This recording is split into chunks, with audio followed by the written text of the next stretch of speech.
Live from the 607, it's the Ocho Duro Parlay Hour, where we're talking sports locally and nationally. Join the conversation on our social media with the hashtag ODPH, because here we go. Instead of looking deep inside, every word I have to say, keep it simple. Welcome back for another edition of the ODPH podcast, better known as the Ocho Duro Parlay Hour. What is going on, everybody? Thank you so much for joining us this week. My name is Ken M. Joining me in studio, as always, you know him. He is the co-host. His name is Padawan J. Hello, hello, hello. And also joining us in studio, it is your coach. It is my coach. It is the coach. It is the senior sports editor himself, Coach Duffy. What's going on, everybody? Folks, we have so much to talk about in the land of sports. Let us waste no more time, shall we? Hit us up on those social media accounts. You can find all of them on OchoDuroParlayHour.com. So join in on Facebook, join in on Twitter, join in on Instagram, join in on Podchaser.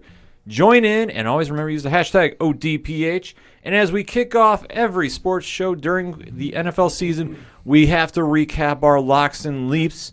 So, Pad, why don't you kick us off? Yeah, so I'm going to start with my lock. Kind of low-hanging fruit, in my opinion, but it turned out not to be. I chose the Seattle Seahawks to defeat the Miami Dolphins, which they did, by the final score of 31-23. Russell Wilson, 24 of 34 for 360 yards passing, 2 touchdowns, 1 interception.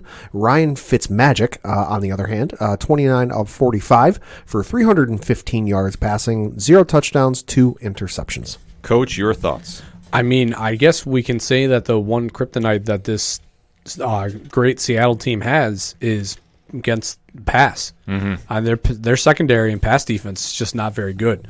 I mean, obviously 2 interceptions is great.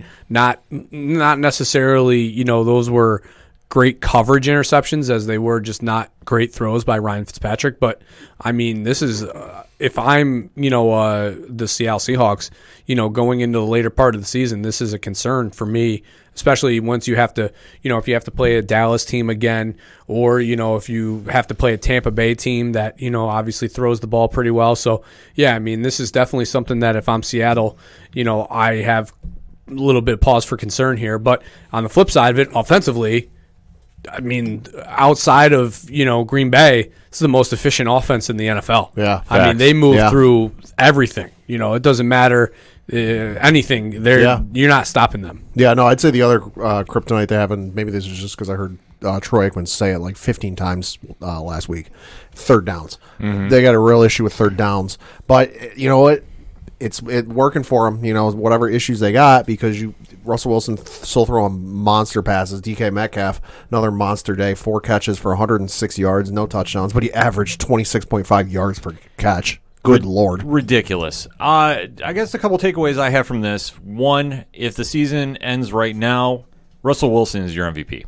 And I think that you have to give him credit for carrying this team through. It's a tough argument. Because Aaron Rodgers is right there. Oh, we'll get to him a little later. Yeah, I mean, I know I want to give him the nod, because, he hasn't had it. So it's like you want to give him the vote, but fuck, if you can't, I mean, Aaron Rodgers playing some really good ball. Oh, absolutely. But for Seattle to be out to 4-0 for a start, it all is on Wilson. And he's carrying them through because, like we touched upon, their third down conversion rate does need some work, but their offense is clicking on all cylinders, and especially for traveling to the East Coast, which they normally don't have the best luck with, shall we say. West Coast traveling east, 1 o'clock game. Yeah. Right. Historically. Yeah. They definitely did what they needed to do and held off the Dolphins. And the other takeaway I had from this is the emergence of DK Metcalf. Yeah. Well, the emergence has been there, I mean. But this is where I think it really showed up for 4 catches and 106 yards. I heard the best comparison that he is a faster TO,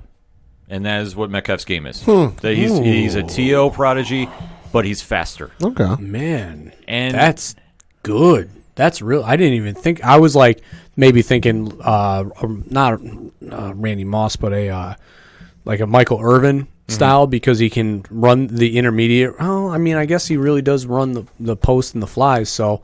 Yeah, that's a really good comparison. I honestly can't remember where I read that from, which former player said that. But looking at his game, maybe a Des Bryant I could have seen too. But yeah, I mean, But Terrell Owens is a very, very good comparison because he's big. Dez was big, but not like built like T.O. built, you know? Yeah, T.O. Damn. T.O. is a physical specimen, and so is Metcalf. Yeah. Oh, yeah. Especially for the size he runs. Because I always thought when he came in the league, he was going to remind me of David Boston. Yeah.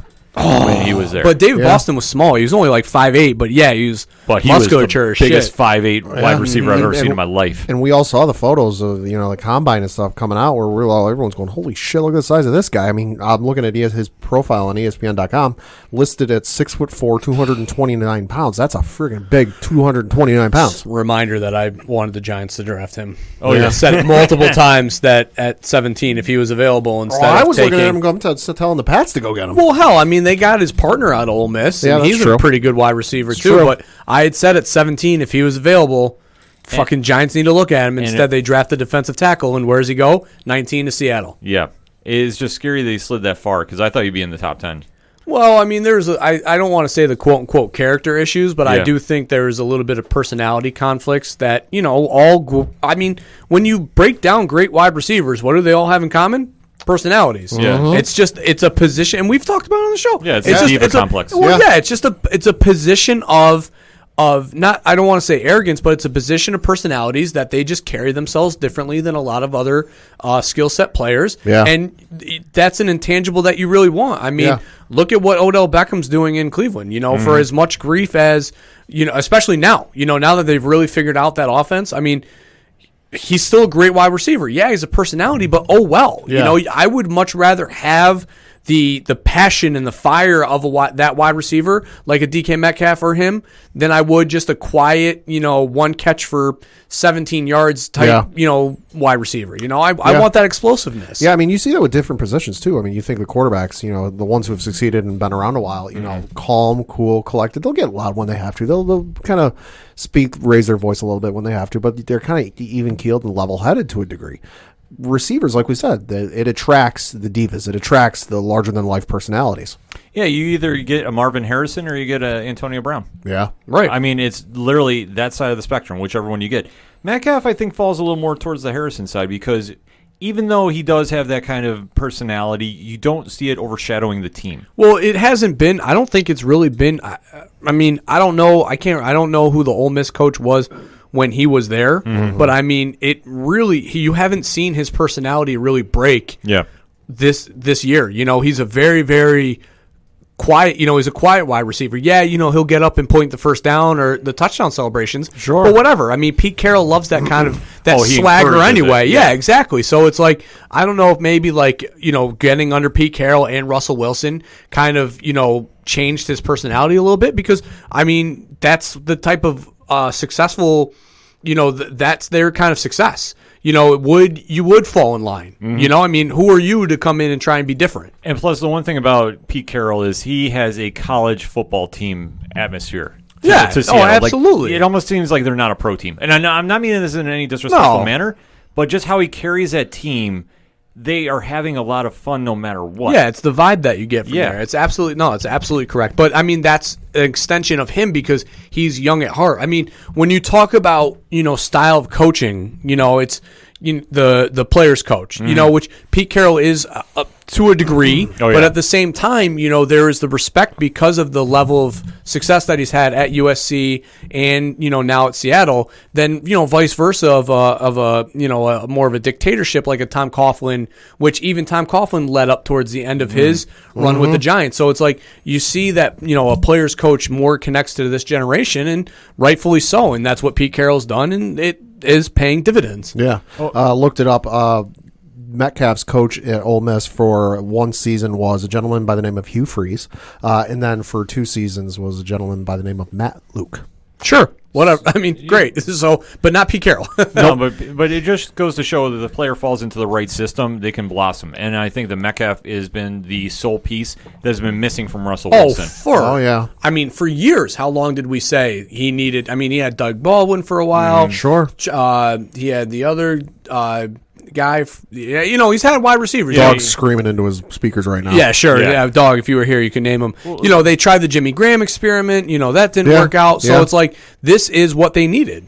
yeah, they've never had a true number one, and now Metcalf has emerged as Oh, that. yeah. I mean, just looking at his stats, 16 catches, which is tied for 43rd, 403 yards, which is tied for first, 3 touchdowns, which is tied for 8th, and then averaging 25.2 yards per catch, which is first in the league. But it's that big play ability Yeah. that stretches the field. And I mean, you look at when you talk about the ability, then that opens up for Russell Wilson underneath, the ability, like the Patriots, the great offenses that they had was with Randy Moss. Why? yeah. Because Randy Moss stretched the field downfield, so then the intermediate routes open up because the defense has to respect him downfield. That's exactly what's going on with Seattle right now. DK Metcalf is stretching the field by running those deep ones, and his ability to go up and get the ball opens everything up underneath that Chris Carson can get some, the dump off passes. Russell Wilson can, the play action read is there. Just everything opens up when you're able to stretch the field. Yep. Yeah, and that goes to show how this offense is clicking. And like I said, Wilson is taken it to a next level. They're winning the games. Chris Carson has definitely been the workhorse back that they needed. 80 yards and 2 touchdowns. Definitely having another monster day. But it's not. He doesn't need to do much. But he though. doesn't. That's That's where I was the thing. going. Yeah. Like this offense is so balanced that they're not relying on running the ball down everybody's throat or having to have a shootout. They come in and they match what the defense is giving them and beating them outright. Because Miami being 1-3, they're 1-3 for a reason. They have a very anemic offense, and their defense is hanging in games, but they're not hanging enough to close. No. Yeah, and we're definitely going to see Tua by that bye week. Oh yeah, Tua's That's coming for sure. Tua's coming sooner than later. So I mean, they didn't commit to Ryan Fitzpatrick until their press conference today. So Right. So I mean, obviously, it's going to be Tua time down there, and for Miami fans, that's the sole highlight that they're going to be looking at because they haven't had one since the Perfect Dolphins. Yeah. Enough said. No, and looking at the Seahawks, it's going to be real interesting here because they've got the Minnesota Vikings coming up this week. Sunday night. Yep, on Sunday night. Then they got a bye week in week 6, and coming out of the bye week, they've got Arizona, San Francisco, and Buffalo. Just looking at their schedule, they got Arizona again, Philly, New York, Giants, and Jets, Washington, the Rams, and the Niners. Just looking at this, I think the only team looking at this, giving them a run, is maybe the Rams. Yeah, I would say so, definitely. So all of that being said, Seattle's going to have a good test ahead of them, but it was a good win to come away with. And Miami is Miami, enough said. Yep. Pad? Yeah, switching over to my leap, I chose the Chicago Bears to defeat the Indianapolis Colts because I figured, you know what, you bring in Foles, maybe that'll spark something in the Bears and really get them going, but ended up being wrong. The Colts ended up winning by the final score of 19-11. Phillip Rivers, 16 of 29 for 190 yards passing, 1 touchdown, no interceptions. Nick Foles, 26 of 42 for 249 yards passing, 1 touchdown, 1 interception. Coach, your thoughts? Yeah, I mean, so obviously the Bears go into this game undefeated, having especially that huge comeback win against Atlanta, switching quarterbacks mid-game. So everybody, probably was jumping on that. I mean, a lot of people were probably jumping on that bandwagon thinking, all right, Nick Foles is in. Now, this Bears team's going to turn the corner. Nick Foles always seems to play better as a relief, quarterback anyway. So, now obviously there's question marks as far as their validity of being 3-0, playing a couple bad, 3 really bad teams. Yeah. So, they beat the bad teams, which is what you're supposed to do. So, you go into this game thinking, all right, the Bears are going to be in it. And then their offense is anemic. Yeah. And, I mean, they literally couldn't even get anything going. I think that this just shows, like we said last week, that, it's not Trubinsky, that obviously couldn't lead this team. It's that they don't have pieces offensively. Allen Robinson is a nice piece, but he's obviously not a number 1 wide receiver. Let's say 7 catches for 101 yards and their lone touchdown. Yeah, which is great, but I mean, is it really, the threat that you need as far as dynamic playmaking? Maybe not. Yeah. And their run game is terrible. I mean, obviously they've had a couple injuries on the in the running back spot. Their number one running back is hurt for the year. Yep. So that hurts. And then on the flip side, the Colts are a nice little team. Yeah. I mean, they're going to make the AFC South. They're going to muddy the water. Yeah. Especially with a bad Texans team. Yeah. Oh. They might be able to screw around and get a playoff berth here just because of how it's so funny because the upper echelon of teams are pretty established. Yeah. And then when you talk about the teams that should have been there that aren't, it's like there is no middle class of NFL teams. It's either you are really good or you are bottom. Yeah. And I think the Colts can sneak into that middle class team and sneak in and get a playoff berth because they play defense very well. Yeah. They're very good defensively. Yeah. And offensively, they're doing enough to get by with Phillip Rivers, going to have his turnovers, but at the same time, he's going to have a couple touchdowns, and they're able to run the ball. So, yeah, I mean, I don't think this Colts team is going to go far, but I don't dislike them. I definitely think the Colts will be able to make the playoffs, just given how bad that Houston team is, especially just firing their head coach Bill O'Brien the other day. But in terms of the Bears, Christ almighty, you got to get something on that offensive side of the ball. Like Coach said, their running game, nothing real special. David Montgomery was their leading rusher. 10 carries for 27 yards, 0 touchdowns. His longest run was 6 yards, so not even a first down, and he averaged 2.7 yards per carry. After that, it was Cordell Patterson with 3 carries for 5 yards. And then everybody after that was negative yardage. And like I mentioned, Allen Robinson, 7 catches, 101 yards, 1 touchdown. But okay, at that point, Robinson's going to get the ball. Just double cover him and try and get the other guys to beat you, which they didn't. So Foles has got the talent. We've seen that. Look, as much as it pains me to say it, look at the Super Bowl highlights. He's got the talent. If you got the pieces around him, goddamn, get him something. You would think that they would be able to turn this around, but since Matt Nagy has been head coach, their offense has not been exactly lighting the world on fire. No. And for being the offensive guru that he was expected to be, we've now gone through how many running backs, albeit though a couple were injuries. Sure, so I will definitely have to consider that. But I drafted one of them. Yeah, they haven't had exactly top-notch wide receivers. Yeah. Your quarterback play has been suspect. Oh, yeah. Well, and that kind of goes, the old saying, trying to make chicken salad out of chicken shit. Well, yeah, he's an offensive-minded coach and offensive guru. Like, you're not giving him anything. It's like trying to get a race car driver to win a race, but you're giving him like the original Ford from like 1903. When you talk about the gurus, coaching wise, Nagy, Bill, well, not so much O'Brien, but Nagy, Matt Patricia, Adam Gase. You talk about these guys who are supposed to come in and be, offensive gurus, or in Patricia's case, a defensive guru. Yeah.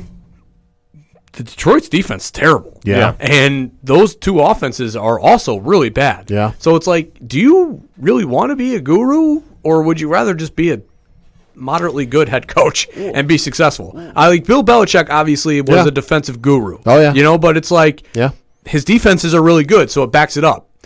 Patricia's defense is terrible, and these offenses are bad. So I would rather just be labeled a good head coach and move on with my day. Well, that's kind of the funny thing with the Belichick coaching tree is you kind of look at the guys who have branched out from that: Charlie Weiss, Romeo Crennel, Bill O'Brien, Matt Patricia. Like, they've had, I don't even want to say moderate success for a lot of them, like okay success. Well, but nobody's. I'll speak first on Charlie Weiss, an offensive guru who was, obviously Notre Dame had some really good offenses, but defensively they were poor. Yeah. And I guess it's a little different because it's college. Sure. But then when you look at Romeo Crennel's Kansas City team, Yeah. they were fucking terrible defensively. Yeah. Oh, yeah. Like they were porous. You could have walked into end zones at points. Yeah. So it's like, would you rather just be, like a Joe Judge and just come in as a special teams coach and like John Harbaugh, for example, and just be a special teams coach who just has knowledge of the game and just go in and be like, oh, well, ho-hum, he's a Steve Spagnuolo in the Rams. Those Rams teams were terrible defensively. Oh, yeah. And when I remember being a Penn State fan, I remember when Bill O'Brien was with the Penn State, it was kind of the same thing in instances with Charlie Weiss and Notre Dame, to which I kind of wonder if that's not a case of, when you got a major league ball player going down for rehab assignment and he's going to play like AA, AAA, and he's just mashing homers off the guys because it's the talent level is so far apart from each other. Mm-hmm. I can't help but wonder if in some instances that's kind of the same thing where you got this coach came down from the NFL, so at the highest echelon of the sport, came down a level where, you're dealing with lesser talented players, but you're dealing with a higher level of skill and play that, it's going to make you look like a god and you're going to look like a golden goose. Well, I think the problem that you have in the NFL is a lot of these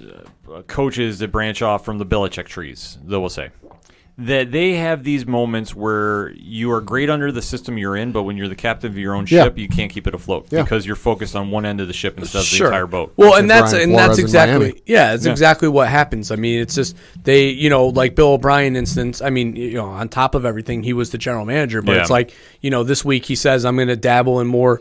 And to me, this is what was the straw that broke the camel's back. Is here you're going to come in and say, all right, I'm going to take over play calling duty.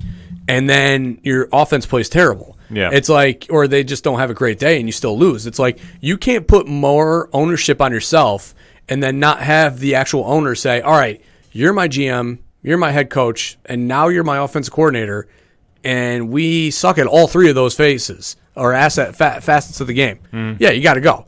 And in this instance with the Jets, same thing. Adam Gase, the offense is terrible. You know, it's like something's got to give at some point. I know we're getting off, sidetracked here, which is what I do. It all falls under the same umbrella. Yeah, same umbrella. Nagy here was brought in, and they drafted Trubinsky with the idea of Nagy was a former college quarterback at a very elite level, could have played in the NFL, but things didn't break his way. But he's a very good quarterback mind and couldn't groom Trubinsky into being an elite quarterback. Yeah. And now you had to go out and get Nick Foles, and then he comes out and doesn't put on a great game either. So is it him or what, Well, that's how you have to look at it, and I think that obviously it falls on Nagy.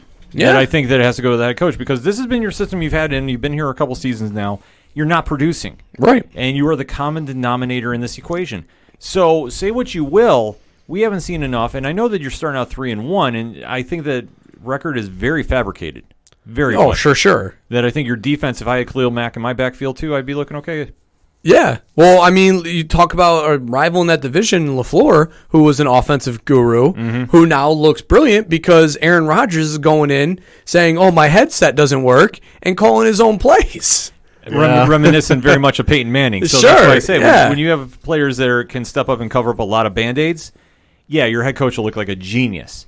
For Chicago, you don't have that. You have a very good defense with one very star player, but other than that, you really don't have a lot. And you're going to have to really see what your team is made of moving forward. 3-1 is great to start, but you're not exactly getting trophies at the end of September. Nope. As for the Colts are what we thought they were going to be, an 8-8 team. They are who we thought they were. Exactly. We know when Phillip Rivers is good, they're going to be on point. Jonathan Taylor is an emerging running back, and he's put on some great performances since he's taken over the starting role. And I'm very glad, prior to COVID, had Jonathan Taylor enter the draft, so Notre Dame didn't have to play him this year because they were scheduled to play Wisconsin, and he's a nightmare. Yeah. So just one question, though. Since they are who we thought they were, and I got just one question, and God rest this man's soul. As a man once said, are we going to crown them?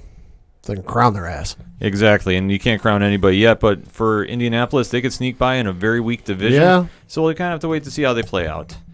Coach, let us shift the ball to you. Who do you have for your lock? Well, I'm going to start with my leap so I can go into my lock because obviously, I that's going to take a little bit longer. But I had the Philadelphia Eagles against the San Francisco 49ers, which I am glad that I was right because the Eagles won this game. Pad, go. So the Eagles, like you said, defeated the 49ers by the final score of 25-20. Carson Wentz, 18 of 28 for 193 yards passing, 1 touchdown, 1 interceptions.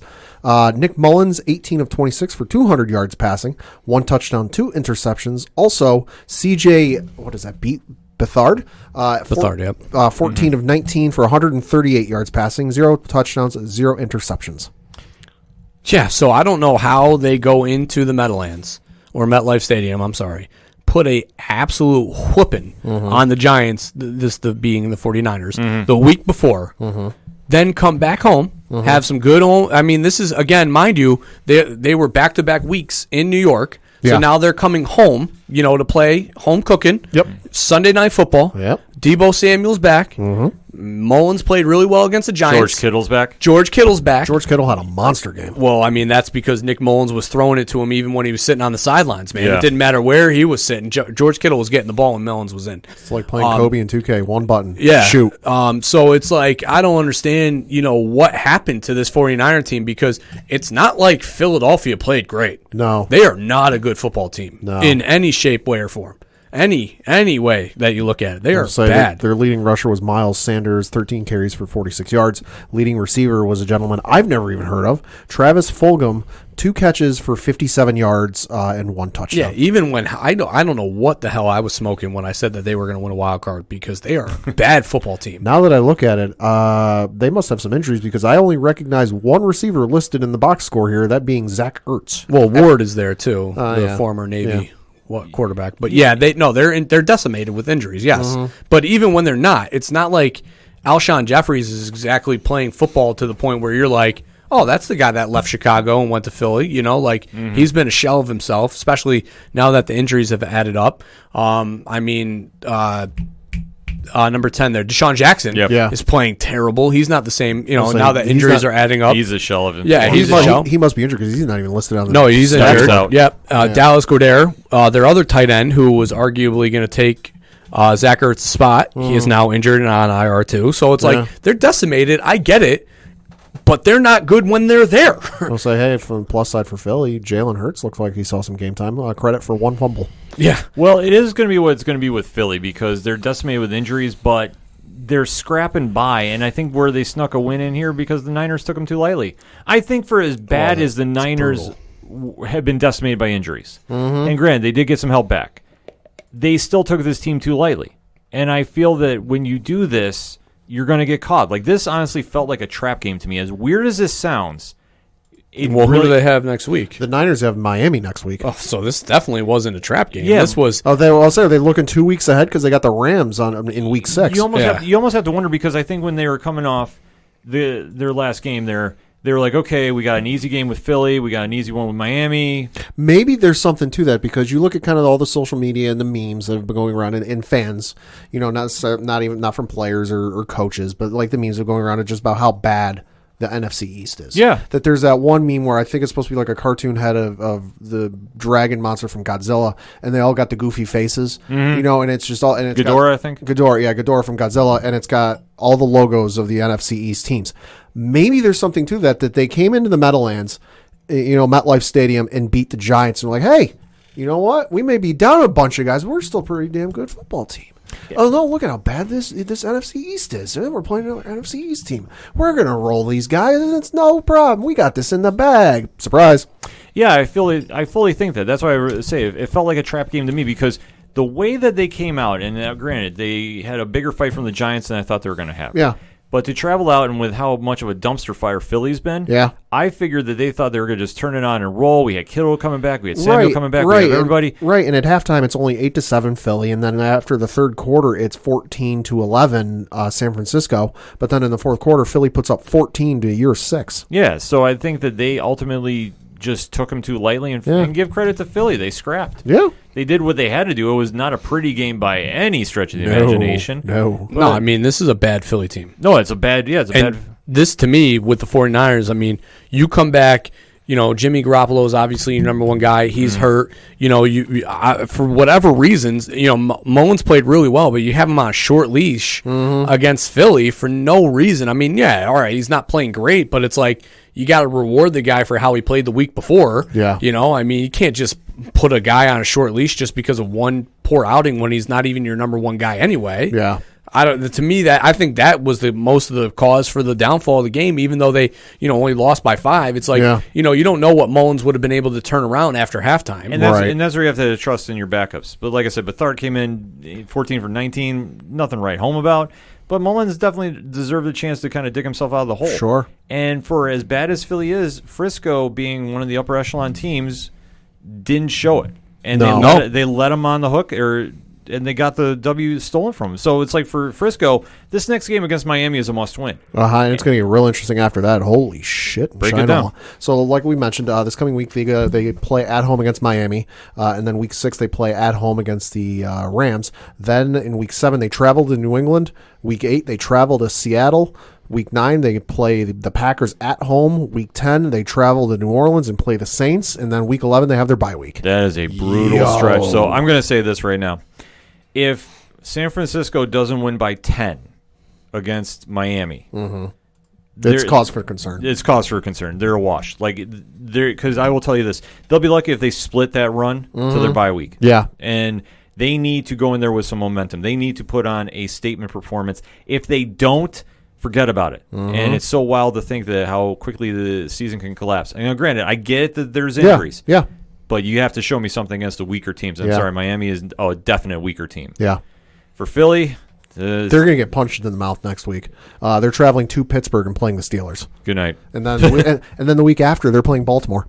Yikes. They're going to get punched in the mouth 2 weeks in a row. And that's not just because they're Philly. It's because Pittsburgh punches people in the mouth. Yeah, Pittsburgh, you're going to grind. You're going to grind for 4 quarters. Coach? And my lock, well, what felt like a lock was the Rams versus the Giants.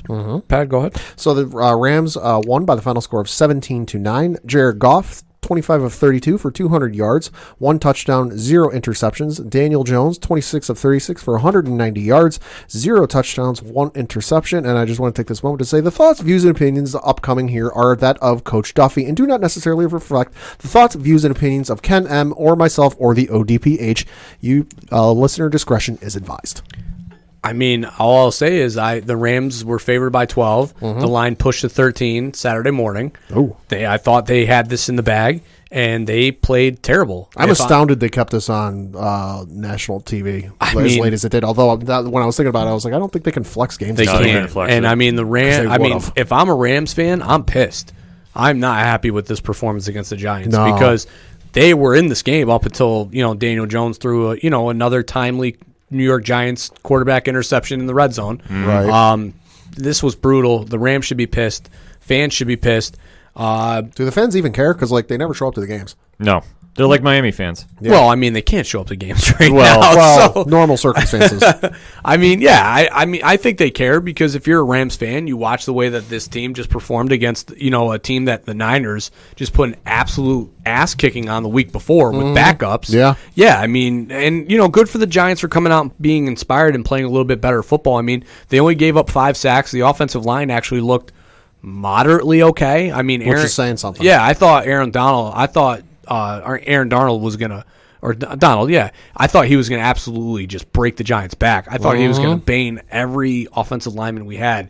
And the Giants held their own. Kudos to them. They still, they found a way to run the ball, which was a miracle. Golden Tate showed more fight after the game than during the game. And, Yay. that's, Hey-o. is what it is. I mean, you want to have a little more energy post-game. That's fine by you. You got some beef with Jalen Ramsey. Good for you for handling it after the game because he fucked you up during the game. Yeah. That tackle, if you haven't seen it, go search for it. Jalen Ramsey put Golden Tate into a body bag. He spine busted him. Yeah. It was, brutal.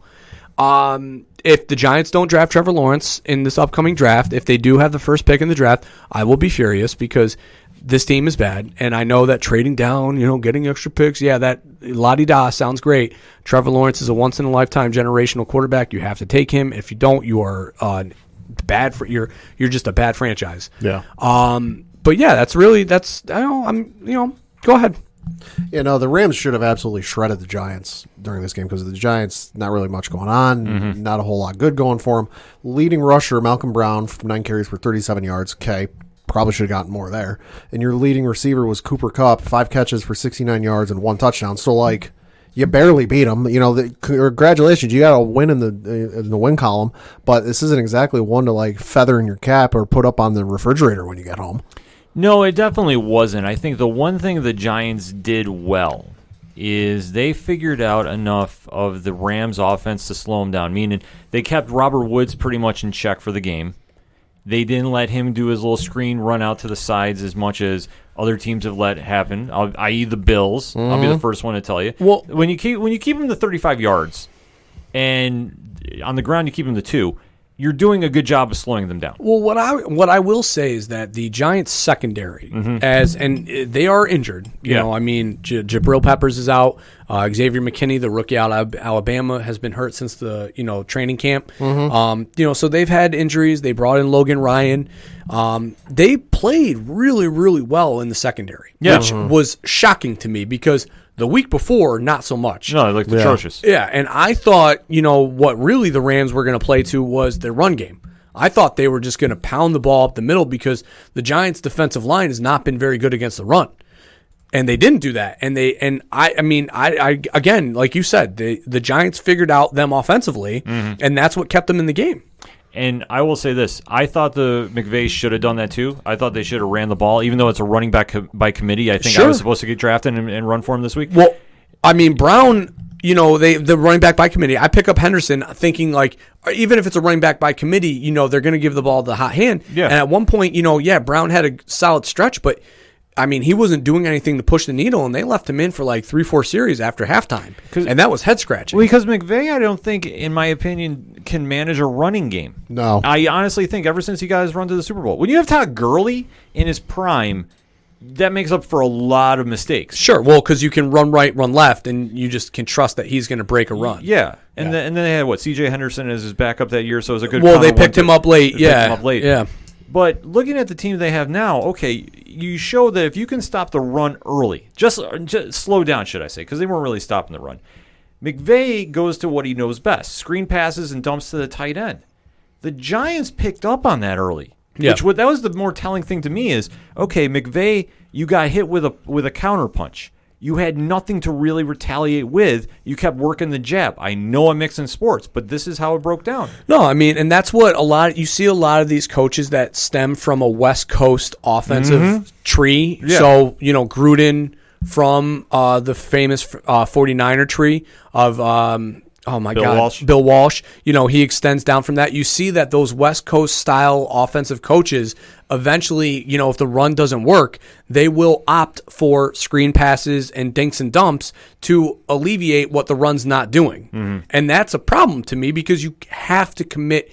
It's not that you have to commit to the run, but you have to understand that you need to be able to run the ball. Exactly. And that's one thing that McVay, I think, has struggled doing. And I think that when they got to their Super Bowl run, he got by on a lot. And the other thing that was weird, too, by this Rams team that McVay does a lot but did not do this game, which was successful when they did it. They scored their, that one touchdown early in the game, tempo. Yeah. The Rams always run tempo, and they did not against the Giants, except for that first series. It could have been another situation where they took him too lightly, too. Which, I mean, it's just... for sure. It's just a weird scenario to see the McVay, who everybody's hyping up as being the next Bill Belichick.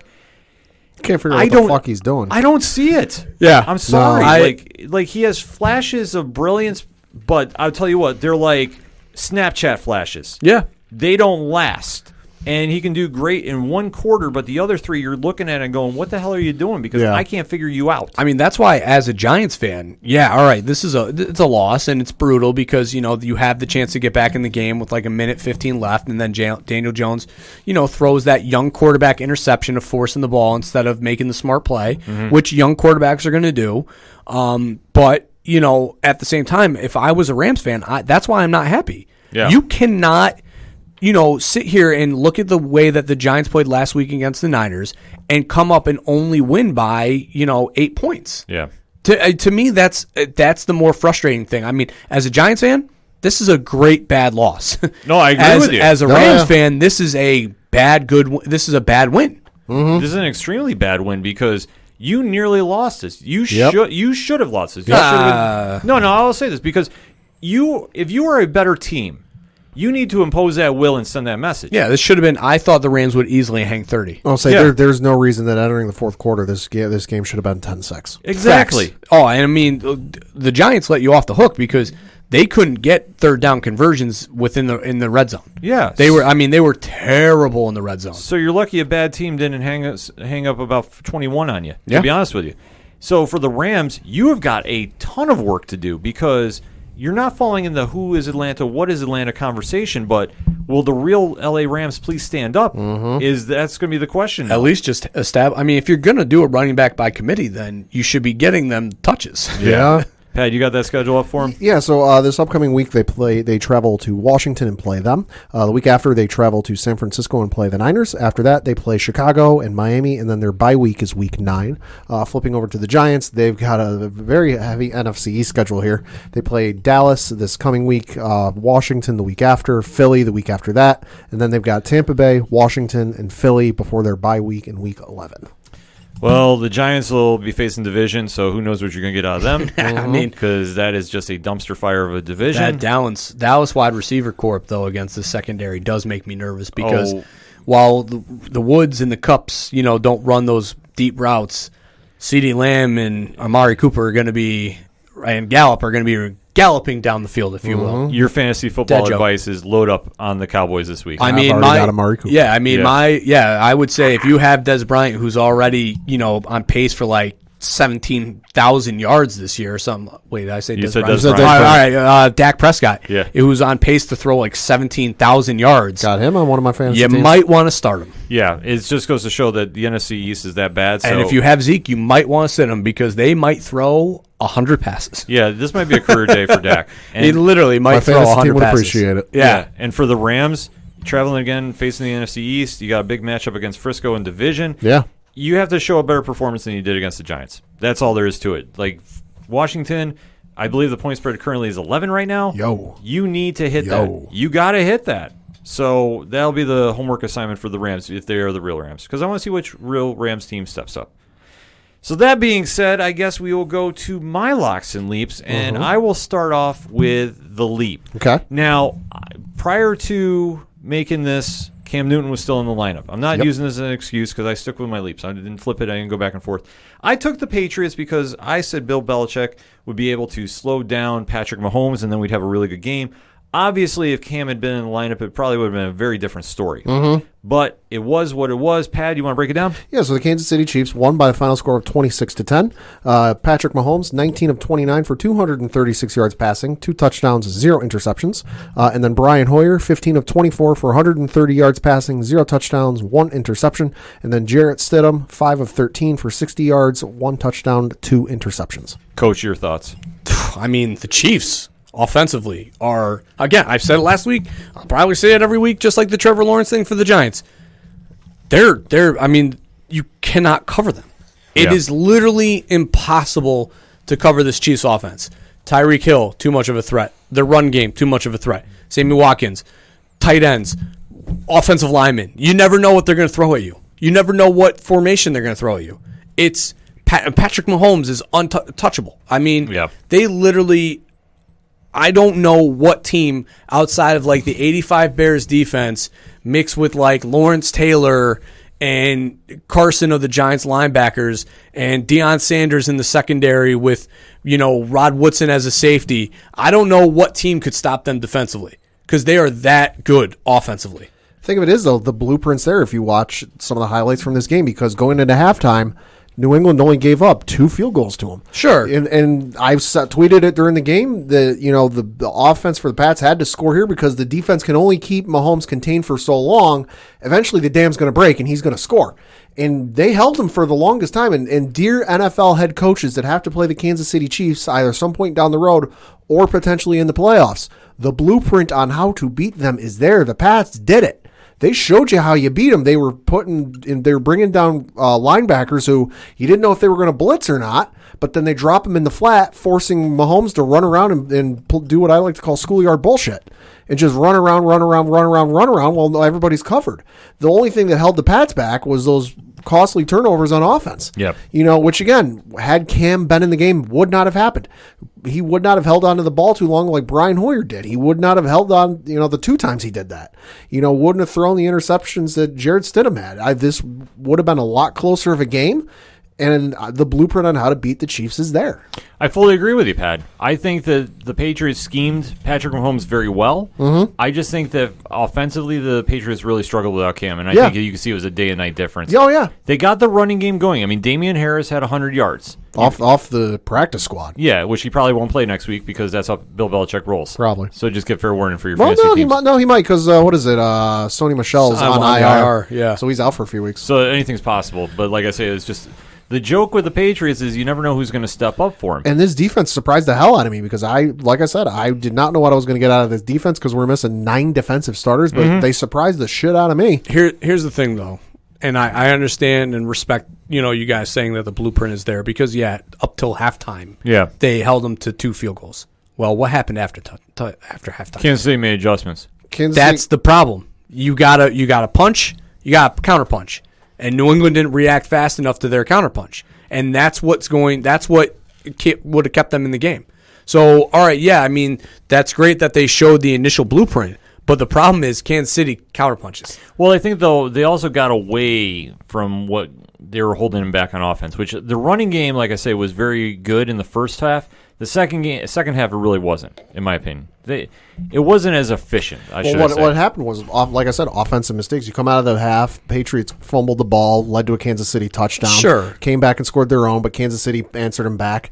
Then they had that pick 6, which led to a touchdown for Kansas City. Mahomes didn't even have to touch the field. Yeah. So it was just costly mistakes from, Jarrett Stidham, who, again, because of COVID, Hoyer knows the system, and I figured, all right, if there's a guy... But he's still Brian Hoyer. He's Brian Hoyer, but I figured, all right, this is a guy who knows the offense, knows what the plays are, knows the guys, been there long enough, doesn't give us a real great shot to win, but it gives us some shot to win, but obviously didn't have it. Stidham looked okay. He looked serviceable. He looked serviceable, but you could tell he was nervous as all hell. Oh, yeah. He was licking his hands every 5 seconds. He looked like Cam Newton's going to get a long-term contract. Yeah. Is what he looked like. So, it's a loss, but it's not a bad loss. And I don't want to discredit what you guys said because I believe it. Yeah, they put a blueprint out there. You can always, the narrative of Cam Newton being in this game changes the game. Oh, yeah. But on the flip side of it, Cam Newton being in this game might also change New England's game. True. Or change Kansas City's game. Absolutely. No, there's so many different variables with this. Yeah. It is just, for the first half,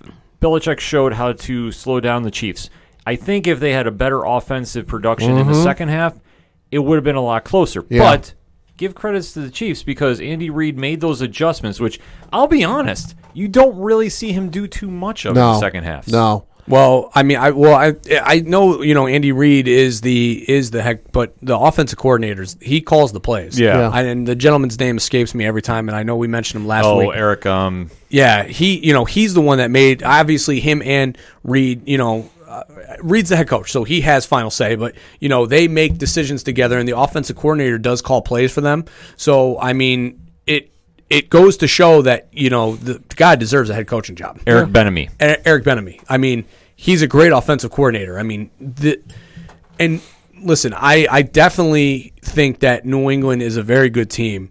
And just like when the Giants had that the run against that undefeated team, and that game week 17, the Giants were in it up until late in the third quarter when New England pulled away. Oh, the Giants showed what you need to do. Yes and no. I mean, the Giants knew what you need. You needed to get pressure on the quarterback. The problem is with Kansas City, all right, you limit the run game, you force the ball into Patrick's hands, you put pressure on Mahomes, you do all this and that, but it's like, all right, the counterpunch is going to be we're going to screen for Travis Kelce, and he's going to run umpteen trillion miles on you and probably score a touchdown.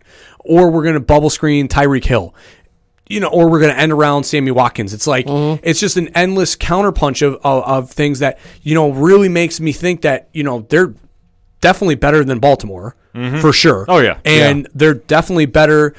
Sorry, Ken. Than the Bills. I'll give you that. And they're definitely better than New England. And I mean, when it comes to the NFC, I don't think there's a single team that can touch them offensively, let alone defensively. So, once Kansas City maybe plays a little bit better defensively, because I agree, I thought they didn't look great defensively, even though they only gave up 10 points. Still an ugly 10 points. If they turn around, and if Cam Newton's in this game, it is closer. Oh, yeah. I mean, Kansas City's too much. Yeah. Yeah, so right now, I fully agree with you. I'm going to say they're the best team in the AFC. They might be the best team in the whole NFL. They are. I mean, that's something, it's debatable. Yeah. I say we can have that discussion. I don't know who you would put from the NFC. Well, you got to kind of look at Green Bay. Sure. That's how you like that segue. So going for the lock. I have to say, though, Green Bay is playing, well, let me rephrase this. Aaron Rodgers might be able to take on Kansas City by himself. The man's a savage. He is an absolute savage because for as great as Kansas City has played, and don't get me wrong, I mean, they have a great test this week against the Raiders coming up. They should be winning games and putting on performances like they did. They made great second half adjustments. But when you flip the coin to the NFC, there's only one team that is really carrying the offensive juggernaut per se, along with Seattle, I should say, rather.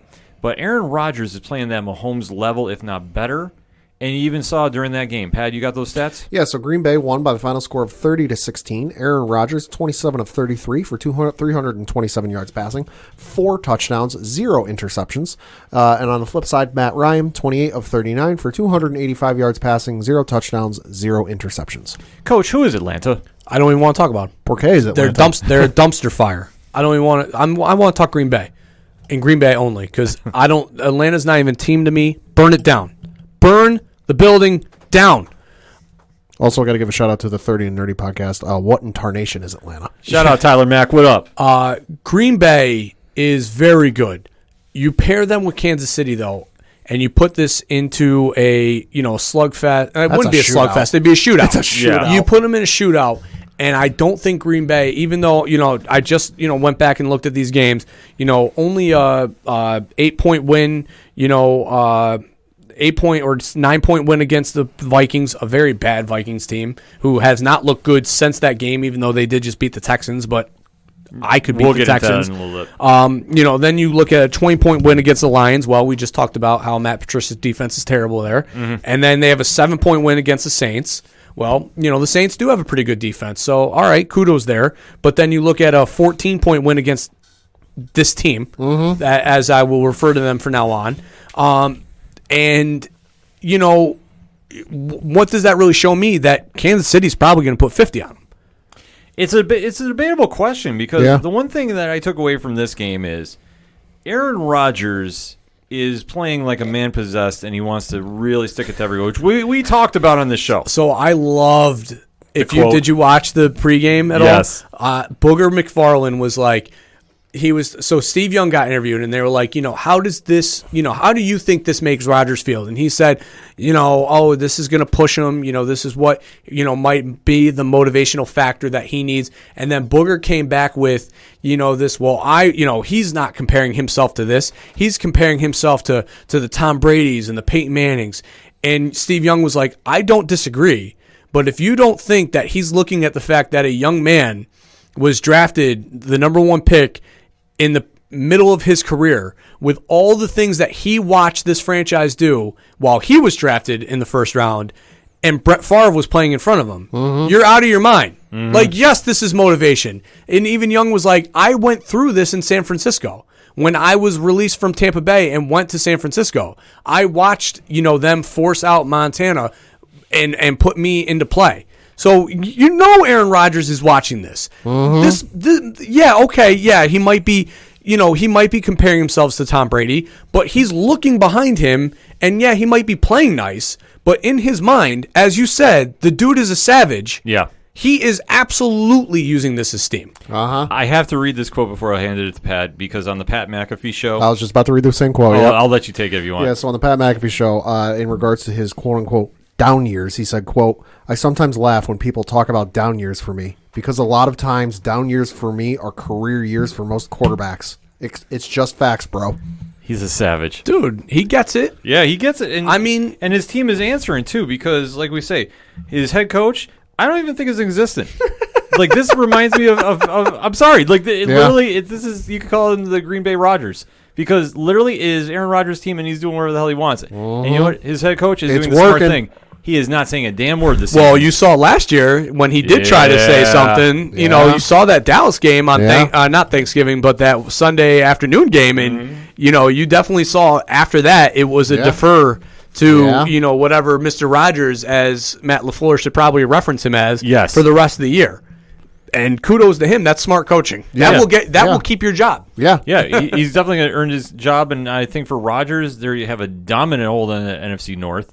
And you have to think that they're one of the odds-on favorites for the NFC title. I mean, they beat the Saints in New Orleans. Now, this is, again, without fans, though. So, you have to... This is huge for Aaron Rodgers because his one ability, and they talked about it on, everybody's been talking about, but in particular, they talked about it on the NBC broadcast with his ability to hard count and how well he is. Like, he's since 2010, he's the number 1 rated quarterback as far as free play successes. That's great because again, it's a free play. So if you hike the ball and they're offsides and the refs let it play on, and if Rodgers is a master. Yeah, if you jump them and you're able to get a free play off of it and you're still scoring touchdowns or first downs off of it, at the end of the day, all right, you miss it, it's still 1st and 5. Yeah. You know what I mean? So he literally, that success rate, without fans is a huge help because who knows in New Orleans, he might not get them to jump off sides as much.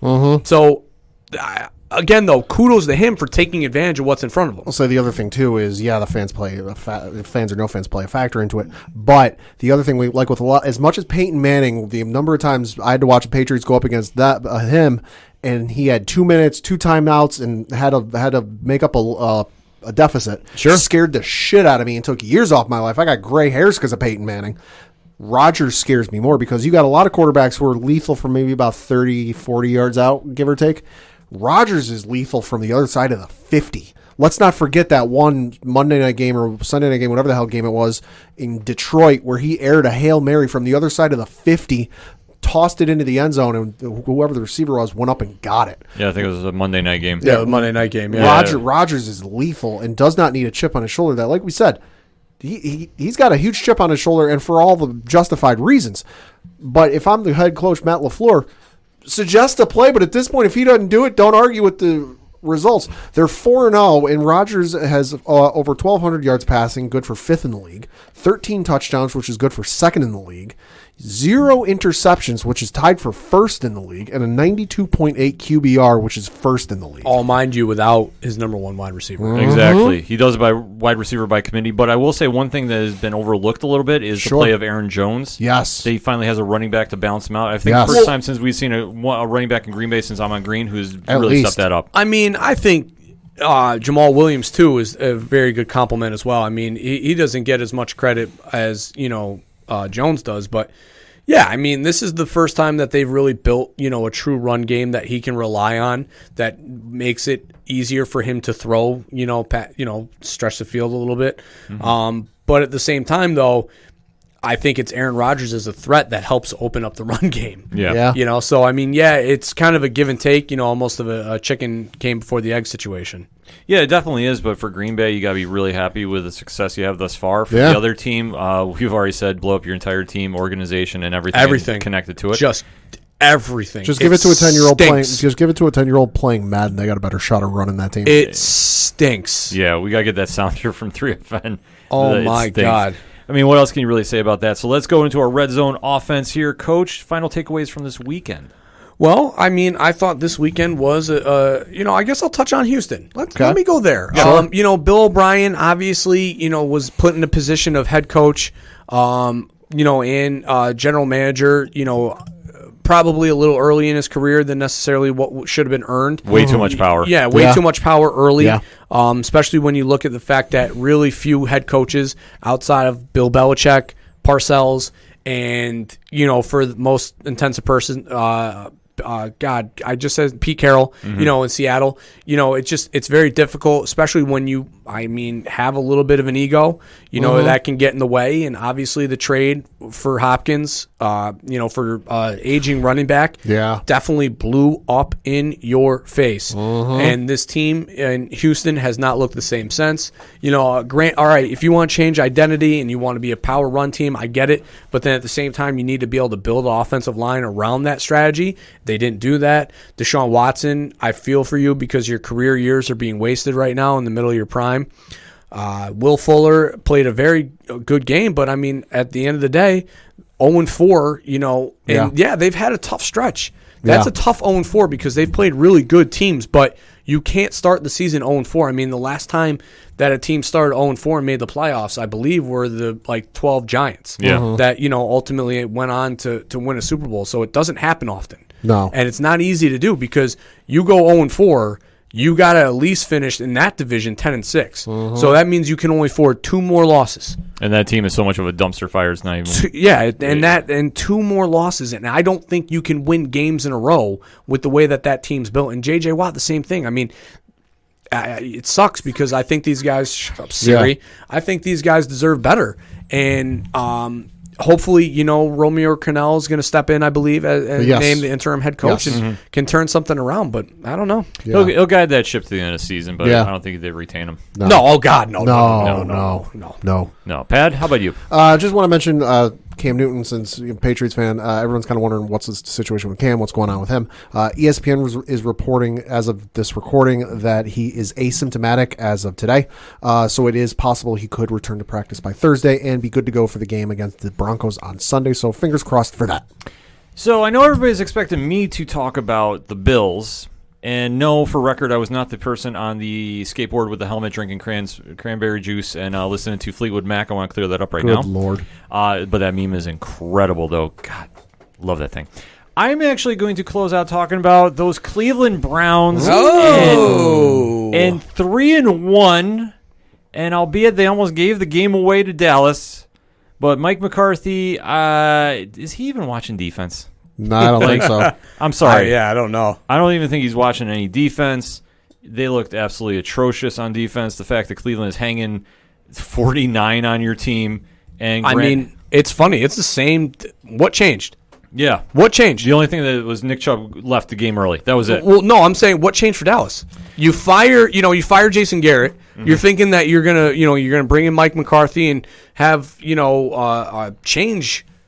Same fucking team they were last year. Yeah. There's no difference. Yeah. The defense is bad. The offense is good. And you figured Cut and dry. I figured McCarthy would have picked up on that. Apparently not. Like even the years he was in Green Bay, like they didn't have the best defense, but they had a serviceable one. This one, I'm sorry. Yeah. This is just the epitome of a one-sided team because your offense, is hanging up points. Dak is on a record pace right now, which I don't want to be his dealing with his contract situation next year. But for the Cowboys, what the hell are you doing? And you have no answers on defense, and I don't see how you do. And especially, you're probably going to win that division because it's the weakest one in all of football. Mm-hmm. But going 7-9 with a division title is nothing to brag home about, my friend. No. If they don't win the division, does McCarthy get fired? It's possible. I'm going to say 50-50 right now, but we'll keep an eye on this as it goes. If you finish 7-9 and you are like last statistically defensively, and you win the division just by default.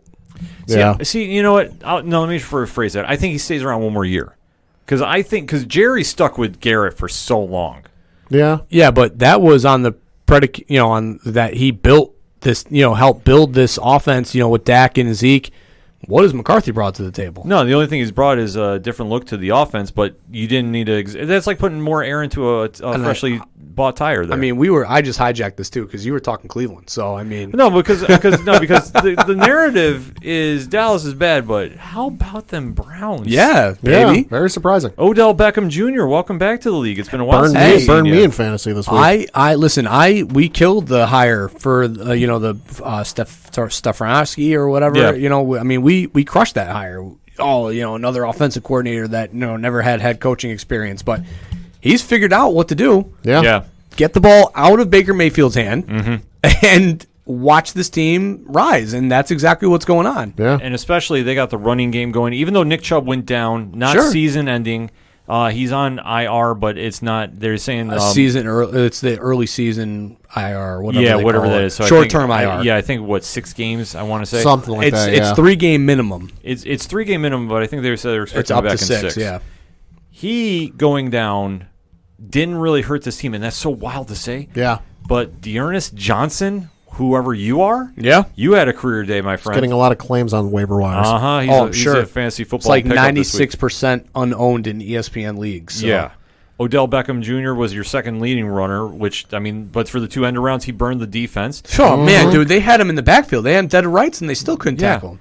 God, I miss him. Yeah, the swag that the Browns are playing with. He was a giant, if you guys don't remember. Oh, we all remember. He made that infamous one-handed catch, and then he disappeared after that. Well, no, he didn't disappear. He got a little injured, and unfortunately didn't have a quarterback that could throw him the ball where and there was a boat incident. And then the boat. Yeah, and then don't even get that stat going. Yeah.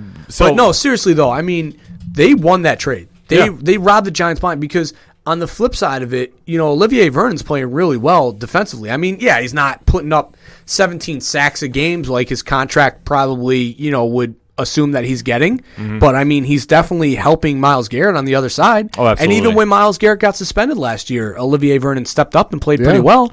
So, I mean, you give up a first, a late-round fourth, and then, a starting guard and Jabril Peppers. Yeah. I'd take that trade 100 times out of 100 times. No, the Browns are definitely paying off in dividends, and they finally got OBJ the ball. Look what happens. Baker's playing with more confidence. That's what he needs. That is what he needed, yeah. So the Browns are really kicking in high gear right now, so you have to applaud them. Who would have thought a run game would be, what would turn the Browns around? Weird. I know. You only have Kareem Hunt and Chubbs in your backfield, but exactly. Yeah. Somebody finally figured it out after how many seasons. That's what they say. Gotta give them the ball and watch what happens. Mm-hmm. So all that being said, we gave you a lot to recap on this week's edition of the ODPH Locks and Leaps recap. So hit us up on that social media, will you? Hit us up on Facebook, Twitter, Instagram. Hit us with that hashtag ODPH. What is your takeaways from this week's football action? We definitely want to know. We're going to take a quick break. We'll be right back. Hi, I'm Sunny Hepburn. And I'm Brandy Fleece. And we're from Book of Lies, the podcast, where we discuss liars, cheats, and thieves, scammers, and dirty, rotten scoundrels. You can tune in for new episodes every Tuesday to hear about another lowdown, dirty liar. And learn how to spot them. So that's Book of Lies Podcast. You can connect with us on social media, Twitter at Book of Lies Pod, Facebook and Instagram at Book of Lies Podcast. Bye. It's a heartbreak, soul-shaped radio tank, taking 4 steps forward, no steps back. Hey, this is Vince the Common Man Ciatoy, local MMA fighter, telling you to keep on listening to the ODPH, the 607's up-and-coming newest podcast.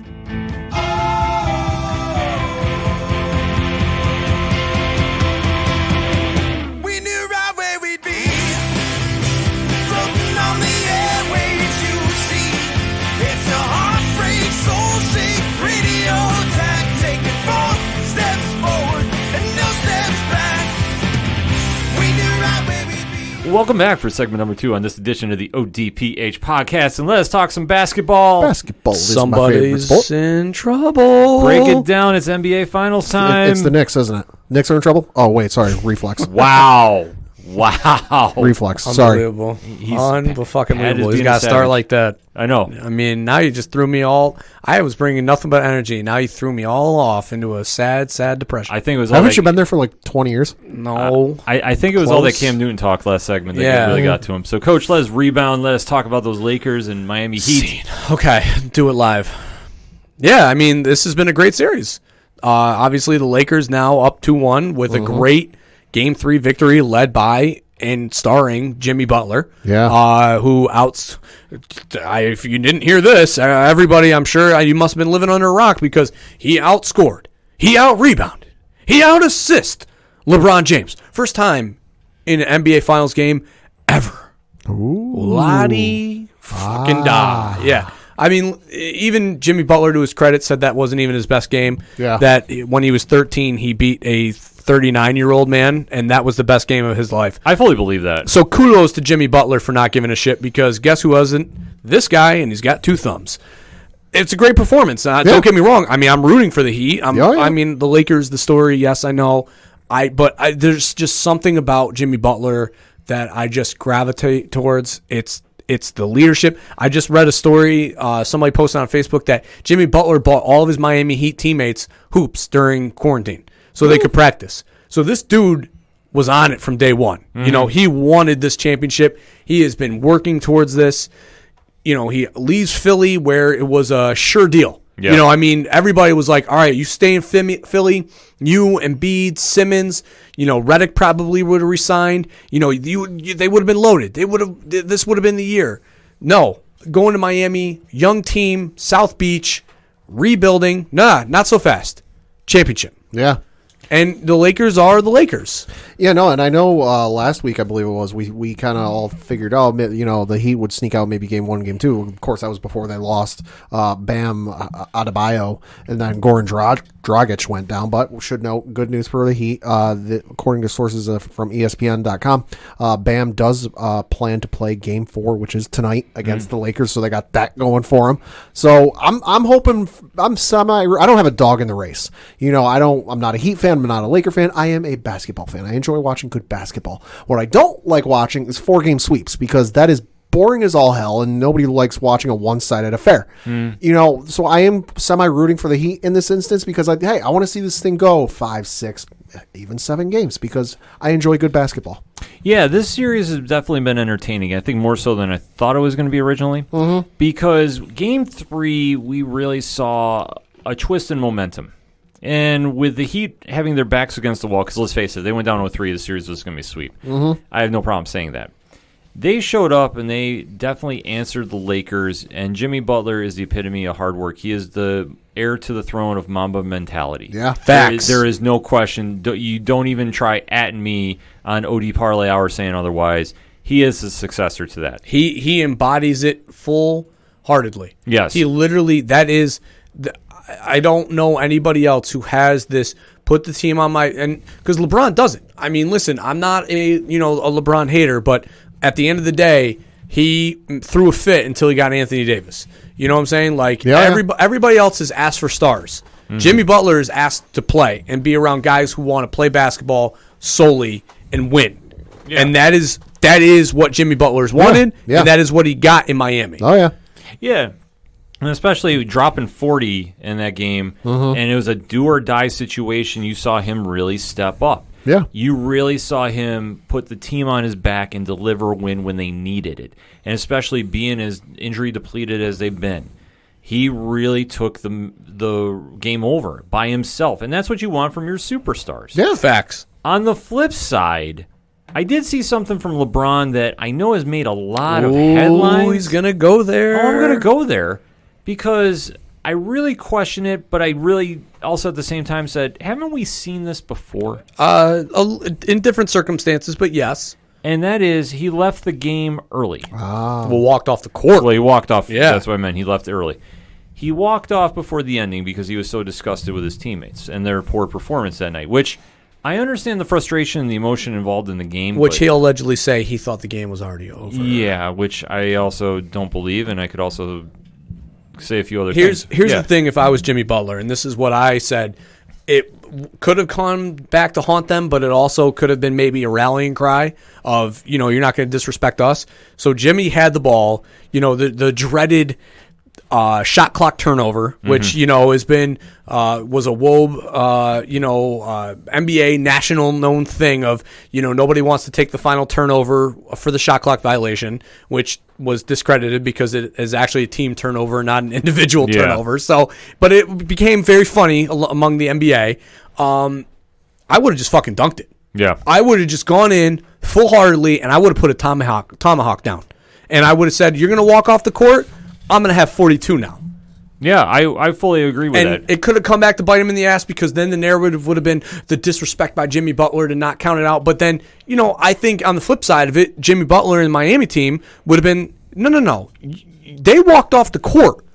I finished the game. Mm-hmm. Don't put your spin zone on this and say I disrespected them. They disrespected us. I fully agree with that statement, and that's why I really sat there and when I saw LeBron do this, and I know everybody's really up in arms on social media. A lot of people. I mean, there was a lot. Like, we had a lot of feedback at OD Parlay Hour on Twitter about this, and I literally just said, I've seen this before. This is not anything really new, albeit though. This is the first time I think I've seen it in the finals. I mean, mid-game. Yeah. He's walked off with little 0.9 seconds left and untucked the jersey and headed to this. There was still 22 seconds left, and he's already three-fourths of the way to the tunnel. Yeah. So what does that say about the state of your team? And like I say, it brought up some questions that I go, okay, Pad, if you're watching this at home, what is the language that you're reading from this? I'm a little concerned because I think he might mentally not be all in on this. I appreciate more a guy who's there on the court, there to the end, even when times are tough. It would concern me as a fan, and I'd be kind of pissed off if my star player is leaving before the end of a game, albeit even if you're mathematically, there's no chance of coming back. I would much rather see him on the court, and I'd be a little pissed off. Coach?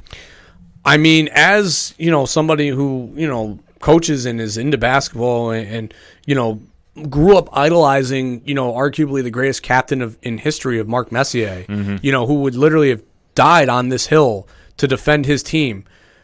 This angers me as a fan. And the way that I'm reading this is not so much of a lack of anything else, but or of anger towards his team. I view this as a lack of leadership. Mm-hmm. I mean, everybody always questions, LeBron's killer instinct and all that jazz. But at the same time, all right, yeah, he might be a great leader when things are going well, but you're up 2-0.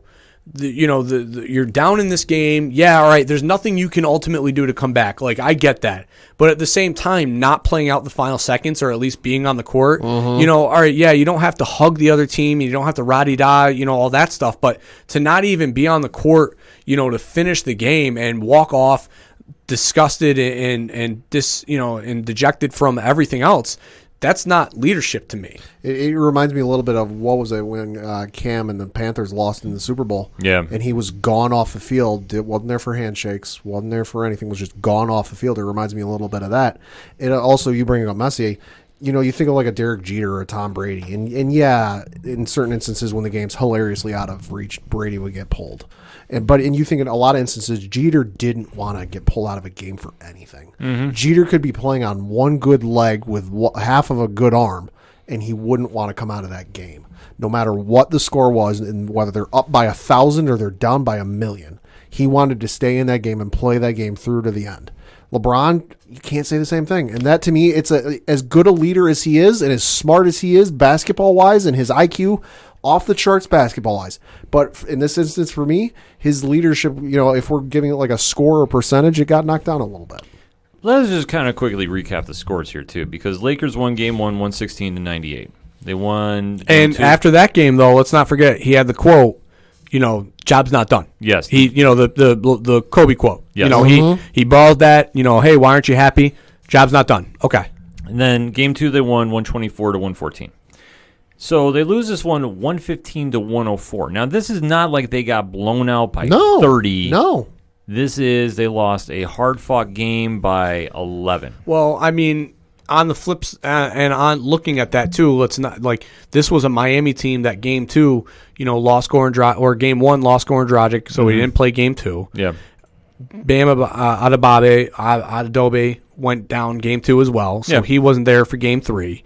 So you're looking at a depleted roster, and so you're thinking, all right, we've got this in the bag, and you come out, and it's not like everybody else played bad either. I mean, the Lakers didn't have a terrible game 3 performance. It's just Jimmy Butler caught fire. Yeah. And, the thing with that Miami team is once he gets hot, everybody else does too. And they all start percolating. Mm-hmm. And then that's when Miami's dangerous. So, I just...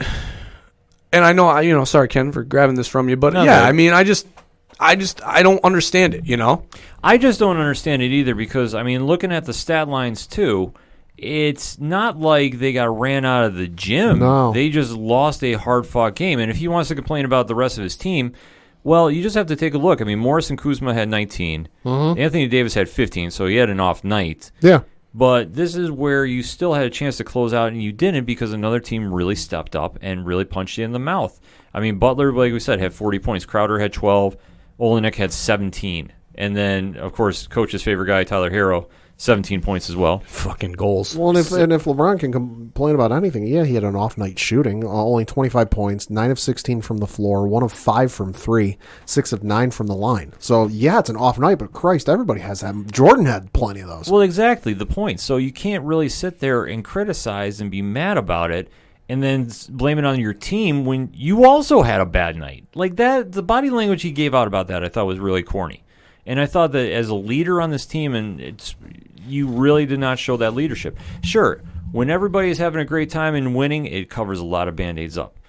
But to lose, and this wasn't a bad loss. No, it was close. Entering the third quarter, it was 85-80 in the Heat favor. Yeah, so how are you going to sit there and act like that on a close loss? I don't get that mentality. So now going into tonight's game, the questions I have is, one, where's LeBron's head at? Because I know he's been hearing about this, so he's going to definitely try taking this game over.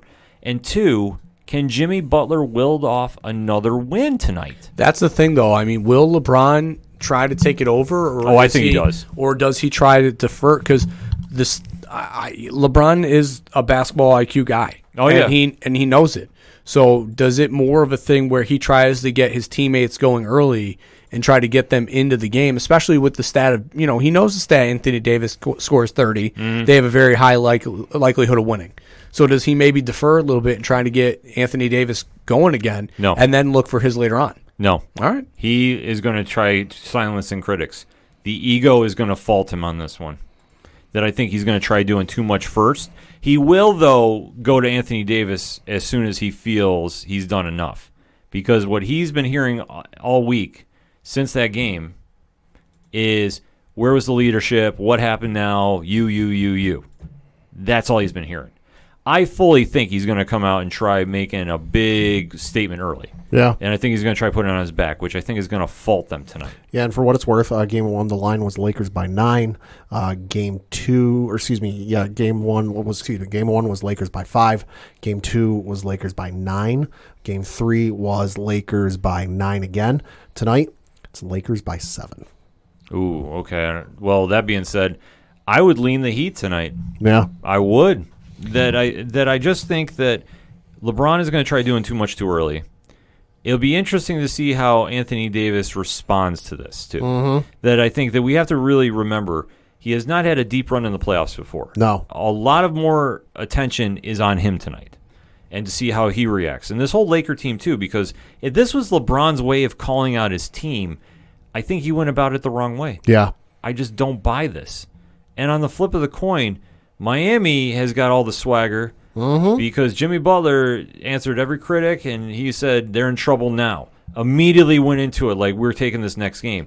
You gave a team that was on the ropes a chance to rebound. Watch what they do tonight. That's going to be the telling sign. So, Coach, any predictions on this game?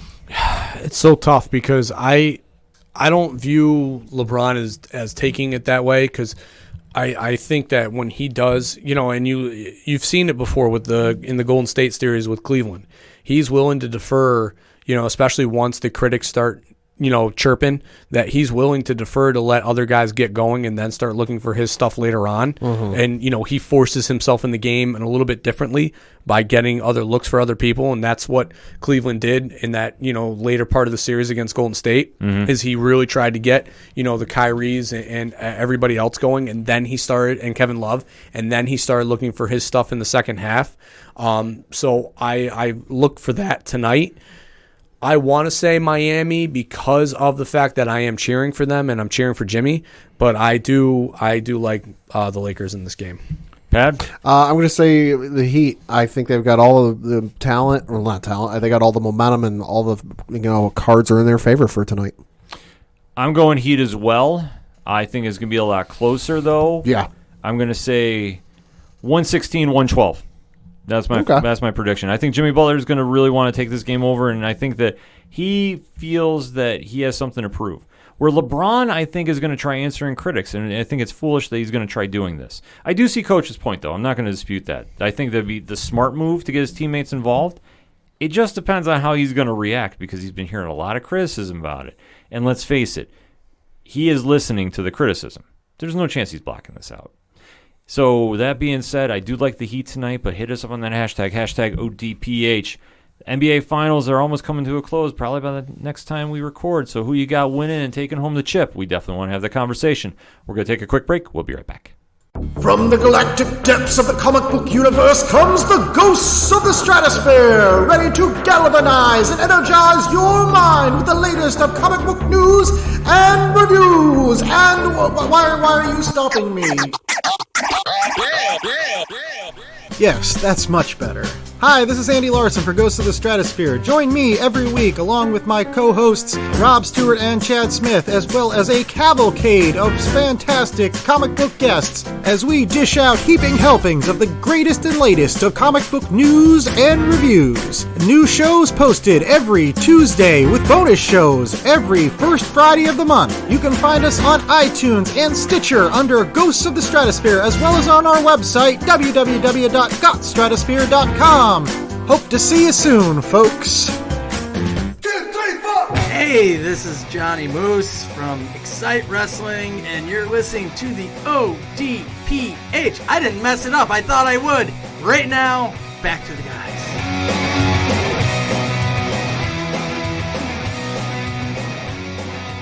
Coming back for the final segment on this edition of the ODPH podcast. Time to run those bases and take the show home. Pad, lead us off. Yeah, I got to talk a little bit of baseball because we are now in the League Division series for baseball. In the American League Division series, you have the Yankees taking on the Tampa Bay Rays. Currently, the Yankees have a 1-game lead. Game 2 is tonight as we record. You've got the Houston Asterisks taking on the Oakland A's. Houston currently has a 1-game lead on the on the Athletics. Currently, they're playing Game 2 where Houston is leading 5-2. And then on the National League side, you have the LA Dodgers playing the San Diego Padres. And Game 1 of that is tonight as we record. And then the Miami Marlins are taking on the Atlanta Braves, where Game 1 just finished a little bit before we finished recording. And the Atlanta Braves won by the final score of 9-5. Pat, how you feeling about those Yankees? Looking real good, especially last night. I was going to stay up for the end of the game. It was looking a little close. It was 5-3, I believe it was. And then Giancarlo Stanton decided to empty the bases with a grand slam in the 9th inning. I'm like, well, thank you, Giancarlo. I can go to bed in a timely manner and not have to stay up super late. No, they're looking really good. I mean, Cole looked, he was a little bit off last night, but he still looked as dominant as ever. I believe he tied a record set by did something that hadn't been done by a Yankees pitcher in the playoffs since Roger Clemens, and that was back-to-back 8 strikeout performances in the playoffs, which was Roger Clemens in 2001. So they're looking very good. I know they're going with their phenom or young ace, Devi Garcia tonight, who's only 21 years old. So they should be looking real good. I just hate, the only thing I got to say I hate is the broadcasting choice for the American League Division Series, because it's Ron Darling, and my God, is he fucking awful.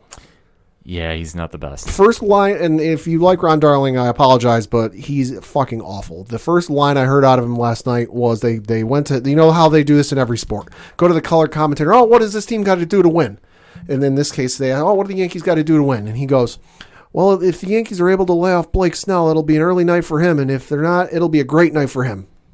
No shit, Sherlock. Jesus Christ. I mean, listen, I got to deal with it when Troy Aikman does I know.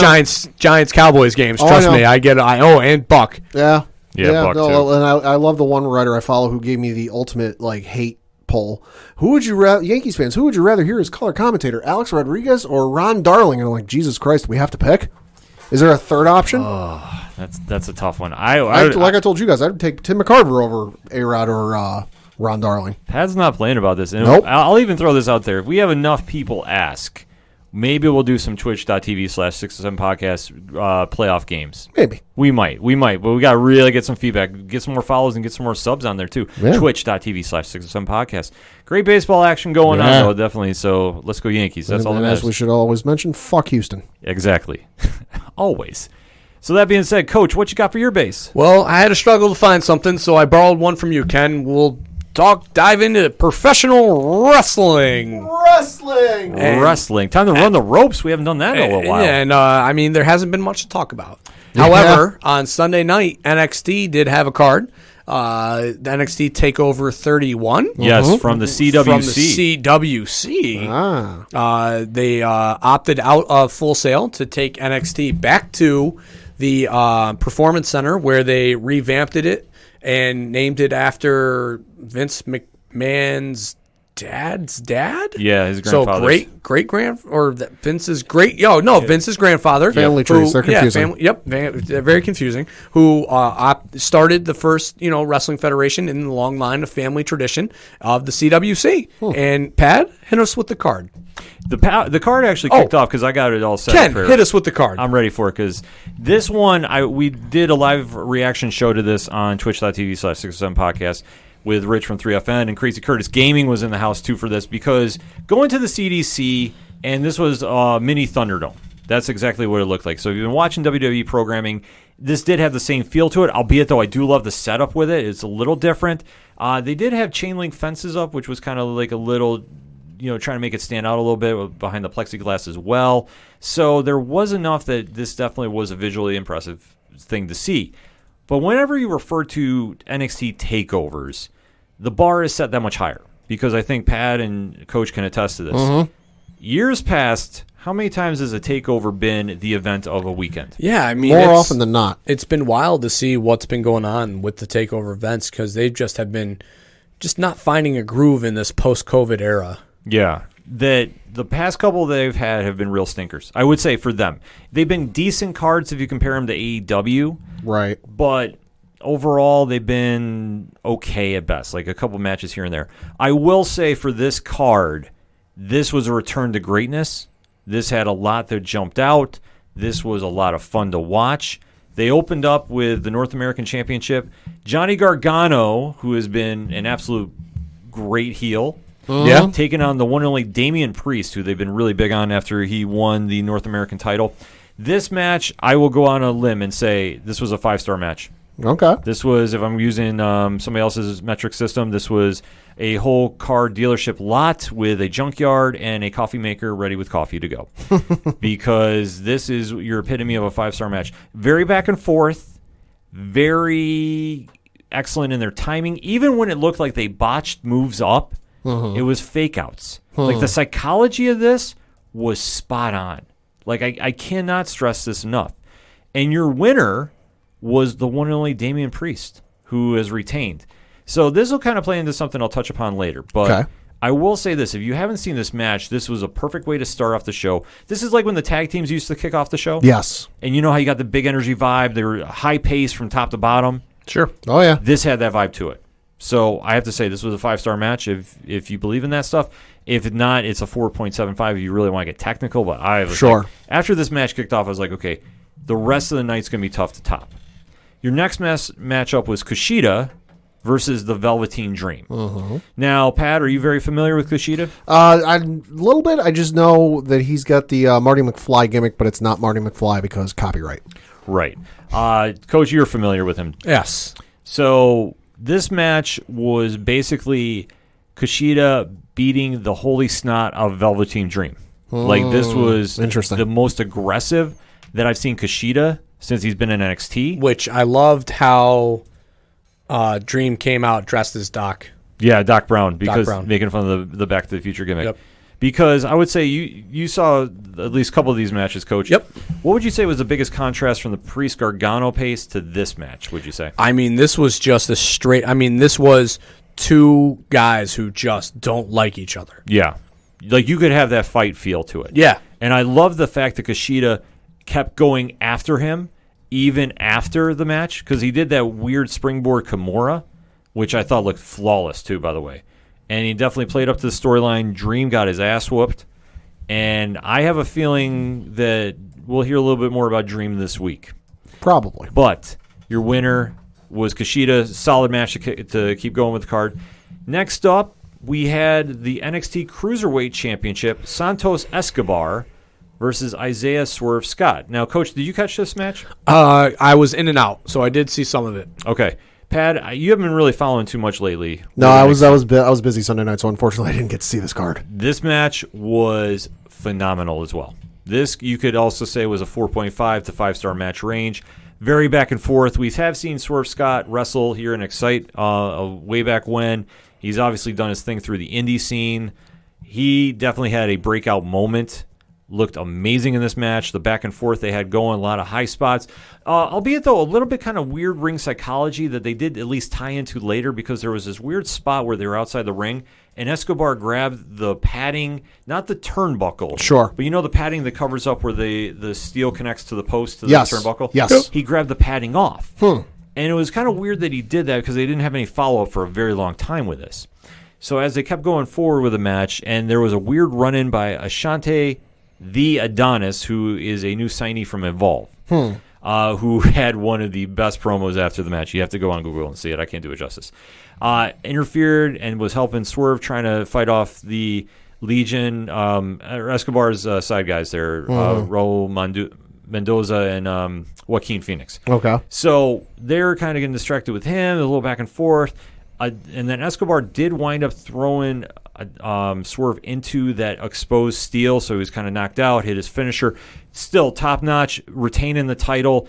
I have to say, for a Cruiserweight title, I'd love to see more of this. In fact, I'm hoping that we see this get ran back because they literally tore the roof off this place. And like I said, the pace kept going up and up and up. Like, they didn't have a slowdown match until the next match. But this is not a bad thing, and this is not an insult on this. It was for your NXT Women's title. Io Shirai taking on Candice LeRae. Right. They definitely slowed down the pace, but it made sense. And it was very back and forth. I will say Johnny Gargano came in trying to help Candice LeRae out, because when the ref was knocked out, Gargano came running in the ring with a ref shirt on. Now, Coach, you might be able to explain this. If you put on a ref shirt, does that make you a referee? In wrestling, it does.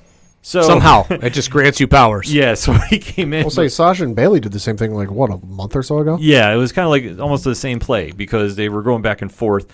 And he tried doing like a fast count, but Shirai still kicked out. Right. And then Gargano was trying to hand off the women's title to Candice. And there was, like a little back and forth, but they did a lot of high spots. I know they did a Spanish fly from the top rope. And then, of course, Shirai hit the moonsault. And Shirai looked great in this. And Candice was defeated. But the big takeaway from this match is 2 points. Okay. After this match, the Titantron kicked in, and it was Toni Storm making her appearance and saying that she's coming for Shirai's title. They did tease before COVID that they were trying to tease Storm versus Ripley. Right. So I think that has changed, and she's still making the point that she's coming over to from NXT UK to fight her, which I think will be a great feud. I'm really excited to see that. But they've also been running these vignettes that are in this like night vision. Yeah. It's a former champion returning. And the speculation was Bo Dallas on the internet for some reason. Yeah. Like this was this was running everybody. It was Bo Dallas, or who was the other person? There was two names. There was Neville that was referred to. Yeah, it was Neville and Bo Dallas, who they were like, just everybody was running wild with it. Neville? A.k.a. Pac. No, I know. He's signed. Yeah, that was the thing, too. And I'm like, he did not get released. Well, there was a rumor that his contract was up with AEW. Okay. Not that he got released, but his dates were up because he never signed anything exclusive. He just signed dates. Yeah, which AEW has the weirdest contract system going. I gotta say this. I just found out that Matt Cardona is no longer under contract. He was not. He only signed dates too. Yeah, he was doing like a weekly thing. Yeah, so like I don't get what Tony and company are doing over there. I really don't. Well, they're trying. They're trying to work with the guys. They're trying to work with them. Everybody just wants dates. Nobody wants to have anything long term. Yeah, which is not good to build your brand up. The boys, all right, the boys. But I digress. Like, yeah, I said that whole situation is just weird. But we did get the reveal of who the former champion was because all of a sudden they did this whole infrared driving up to the building with a motorcycle on, and you see kind of like a feather leather jacket design. And lo and behold, Ember Moon. Yeah. Which I marked out for this one because last I heard she had a career-threatening Yeah, ACL that was the talk that she was done. Or was it her shoulder? Yeah, it was shoulder. Yeah, she had a shoulder that was like she was done. So to see her come back, I will admit I marked the hell out. I have no shame about this. I'm a big Ember Moon fan. So seeing her back at NXT, I think is a great move, and it made a women's division that was already the number one in all of professional wrestling that much stronger. Mm-hmm. Yeah, I mean, her coming back, tremendous because anytime somebody has a life-threatening or a career-threatening injury and they're able to bounce back and still, do what they love is an amazing story to begin with. On top of the fact that you're talking about arguably who in NXT was one of the hottest women's stars that they had. Yeah. And with one of the coolest finishers, which I hope she can continue to do. Yeah. With that stunner off the top rope. Man, if she can't, then that's fine. Like, I'm not saying like I want to see it because I just like it's cool. It's good look. It's cool. Yeah, and it's different. So when you talk about those things, it's like that's awesome. And in NXT, she will thrive because again, another NXT star that just couldn't find a niche in the main roster. Yeah, that's the one thing too. When a lot of times wrestlers get called up from NXT to the main roster, they don't get the true break that they deserve. I think. Well, Keith Lee is the exception because he's broken through. Well, I mean, except for the booking he's got going. Yeah, well, it's a roller coaster booking. Yeah, right now, but I think that's going to pay off at Survivor Series. I know it's a ways away, but I have a feeling, and I'll kind of get into it in just a sec. But I think that with a lot of the NXT talent that comes up, you either break out quick or you get fallen by the wayside. Keith Lee has been the exception because he's just that good and he's gotten over that quickly. But you have other cases like the Ascension, if you even want to go that far, which they come up and they're never booked right. And, obviously they're no longer with the company. Same thing with FTR. I mean, different reasons, but you can understand the vibe that comes up. So to see Ember Moon go back down, and it's no longer considered a demotion. It's considered an equal brand. She's going to do fine there. And then you can't have a better place for her right now, I don't think. That being said, our main event was Finn Balor, your champion, taking on Kyle O'Reilly. Our main event was stiff. This was what that main event was. Break it down for us, Coach. I mean, Finn Balor and Kyle O'Reilly were working snug. Yeah. Everything found flesh.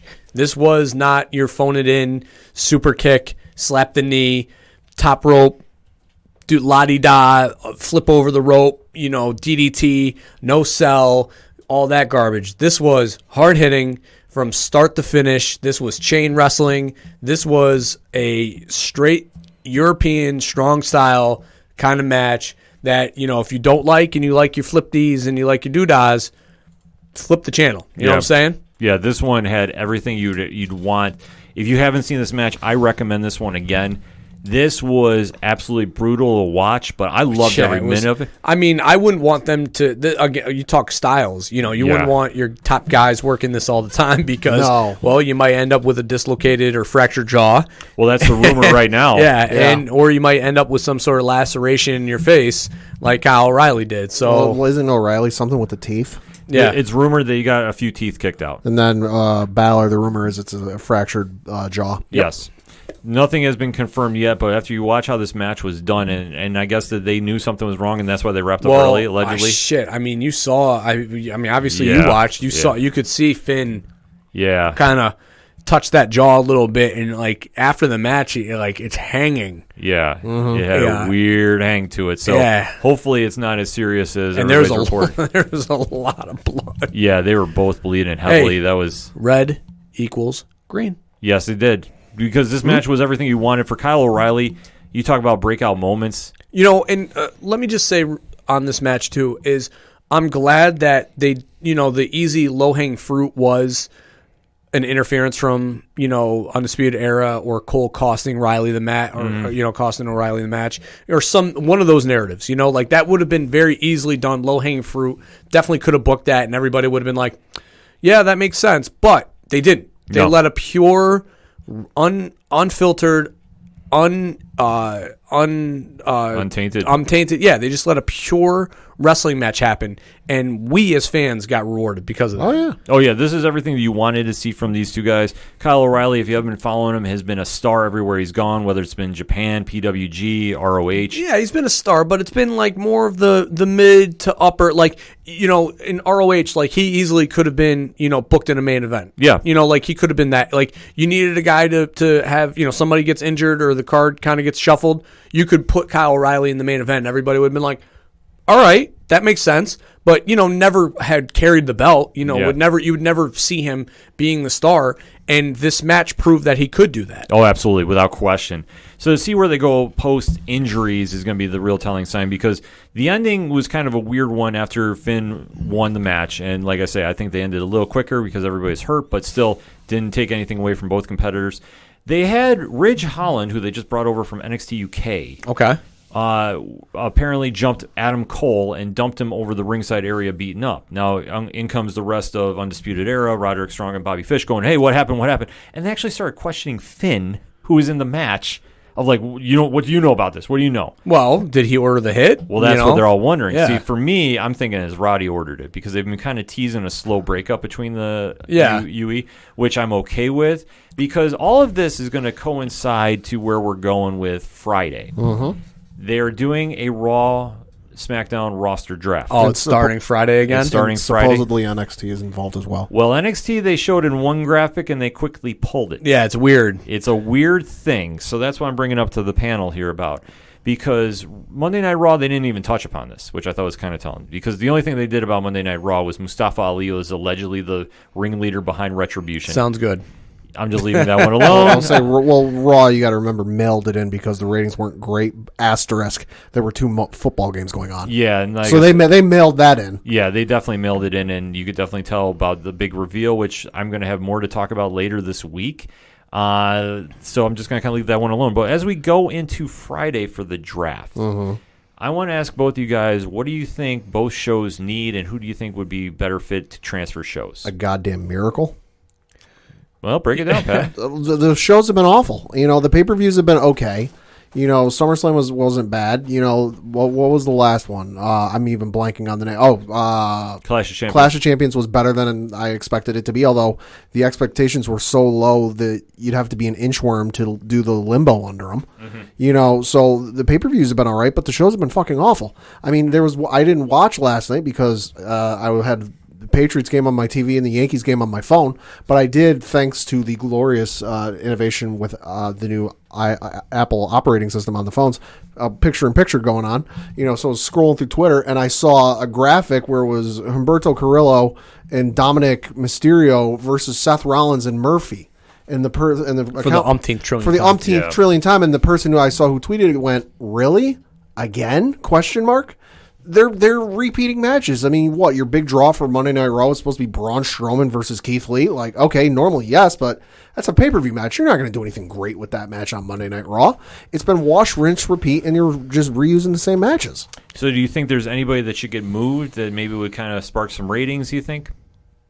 No, there's nothing you can do. Okay. Because I don't know what the solution is, but God damn it, you're doing piss poor right now. Okay, fair enough. Coach? Yeah, I mean they tried Finn on the main roster, and that obviously didn't work because he kind of got lost in the shuffle, and plus the especially after the dislocated shoulder, Vince kind of soured on him because once a guy gets injured, they're always injured, so. I don't know. It's tough because I think Adam Cole is a big time player. Yeah. And obviously he is. I think that goes without saying. His career and his body of work alone shows that he can be the man. He's got the look to be the man. He carries himself that way. I don't see him going on the main roster and getting booked right. I think he'll get lost in the shuffle. The top players on Raw with your Randy Ortons and your Drews. And if Brock ever comes back, is Vince really going to let an Adam Cole, as not built and kind of just an average looking guy, beat the Brock Lesnar? Because if there are a number of guys on NXT that I'd like to see on the main roster.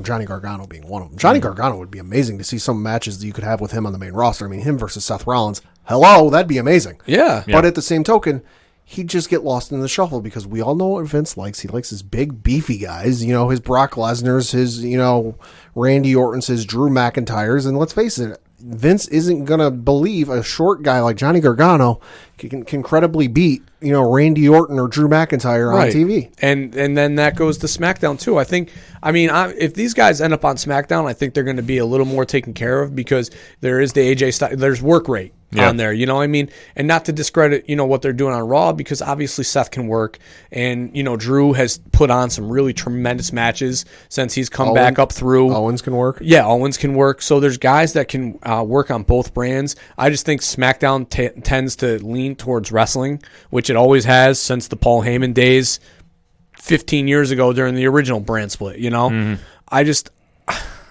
get kind of scared because I don't want to see that happen to anybody because I like NXT the way that it is, and when I can catch NXT, I'll watch NXT because of what's on there. Yeah. Because I know I'm gonna get that style wrestling that I tend to like, and it's not gonna be the filler bullshit that is Raw. No, I agree with you, and this is where I was kind of getting the vibe from because with them announcing a draft roster shakeup and the fact that NXT was mentioned to be involved, I think we are going to have a shakeup with some call-ups. Yeah, typically when you see a group of individuals signed, from the independents or quote-unquote free agents, and, you already saw two of them debut on this last NXT with 2 returns, that's typically the sign of call-ups. That's they call them up and then they restock in NXT. So, how many did they sign this last go around? Like 10 individuals? Something like 12? Yeah, something like that. So, that just shows that now there's room, and Gargano losing another title match. Yeah. Candice LeRae losing another title match. It's like, what is left for them in NXT? There just especially Johnny. Yeah, well, there just isn't anything. That's the big thing because I think that they do get called up. Yeah, and I think they go to SmackDown because I think AJ Styles is going to Raw. I just have this feeling. I think AJ and then The Fiend as well. The Fiend, I think, is going too because I think they're going to reshuffle the deck over on SmackDown especially. I'm not doubting that they send possibly Kevin Owens over there. You know what? A Kevin Owens, an Adam Cole, a Gargano, maybe Roderick Strong. Those style guys going to a SmackDown where, typically it's wrestling first. would be the spot. Yeah, I think that there's a lot of area that you can do there, and especially if you cleared out the deck, so to speak, and set it up where Adam Cole could come up there. They used to have Gargano, Candice. You want to trade Kevin Owens, even though I would not doubt he goes to NXT because I think he could thrive back down there. He could. That I think there's a couple different factions you could do down there. Raw is too stacked right now because you did Retribution. It's too and you have the Hurt Business. Yeah, you just have too much. You have too much clutter up here. Yeah, which the one thing I was even saying too is if you move the Hurt Business to SmackDown, or if you split them up, or you split up and do two. Because Christ Almighty, how many years has it been since they brought back the brand split? Like 4 years, give or take. Give or take. Every year they've done a draft or a superstar shakeup or anything that kind of shuffles the deck on who's where. They've always said, oh, you even could see instances where tag teams are split up. One guy could end up on Raw, one guy could end up on SmackDown. We've never seen it. Well, the one thing I think they should do, and I actually tweeted this out last night as Monday Night Raw was on, why don't you split the Hurt Business into both brands? Yeah. Like you have MVP, Lashley, and Cedric, we'll say, on one show. So on the other one, you have Shelton Benjamin, put him with Apollo and Ricochet, and have MVP just be the mouthpiece that goes between both. Yeah, I don't know. I mean, if you're gonna build the group, you might as well just keep the group together. I don't splitting them this early. Like that would be like the Wyatt family, and then all of a sudden you got Harper and Strowman on one, and then Yeah, it's just kind of the play of words like what can you do with the roster that you have, because you definitely have to do something to shake it up, and you have to do something that makes sense. Well, the shake up would be pulling up the NXT guys. Yeah. The problem is, and what we have started to have because of our years of experience, is a distaste and a distrust of them being able to use these guys who we view as potential superstars in the right way. That's why, and that's what always has happened, and Keith Lee's no different. I mean, the Survivor Series we all saw this is the rise, this is the ascension, the NXT title match, wins the championship and blah blah blah blah blah. Everything everything's in his momentum. Then they bring him up to the main roster, and now it's just been roller coaster booking. Well, I think a lot of that though is the writing team just doesn't know what to do with Randy Orton. Sure. And it's domino affecting on everything else. But that's what happens. No, and I grant you. So with that being said, though, I do think they do call up a lot to NXT, and I think NXT goes to SmackDown. I think you'll see a lot of talent go there more than Monday Night Raw. Well, I think, obviously the AJ Styles Heyman thing that's going on, the little feud, okay, that's fine. That's their business. We don't need to dive into it here, but then all right, get AJ Styles out of there. He would fit perfectly on Raw and would be able to be right there in, a title contention or, messing around in the world title picture. And then, that's where you fill in the void with, Gargano, who can take those minutes that AJ would normally wrestle. And now you plug him in. I mean, Riddle is there already, so there's already a little bit of NXT flavor there, so it makes sense. Yeah, especially they loaded up Raw already with Retributions there. They just did the trade with Mandy Rose and Dana Brooke, so they're over there. So they've already kind of loaded up Raw as much, so I think the other two shows are going to see the talent switch. Yeah, and I think SmackDown, although they're not household names, I think could sway the audience to Fox in a way that, I don't want to say, but the indie crowd will gravitate towards, and that would help push the ratings and won't hurt the NXT ratings because the void's going to be filled by the new talent that's signed that everybody knows and loves. Yeah. And now the internet darlings can go to SmackDown where those hardcore fans will not have to push and decide whether they're going to watch, AEW or NXT, and they can just watch them on SmackDown. Yeah. Here's an idea. What if AJ goes to NXT? Oh, not again. It's not a demotion. It's a lateral movement. It's a whole avenue of guys he hasn't gone up against, at least probably not in a while. And you can finally have him do a run with Finn and do a kind of like tag team thing with Finn that Christ Almighty we've been wanting for 5 years. That'd be fun. I'm okay with this, and it works on a developmental level because AJ is one of, if not the best wrestler in the world. And it's a great guy that if you're in that system in NXT that, hey, I got an idea or I want to figure something out, who better to go to than him? No, it'd be brilliant. I think that you could definitely plug in an AJ Styles or Kevin Steen to NXT, and I think it would elevate that brand. Yeah, and especially that would help, the ratings Wednesday night.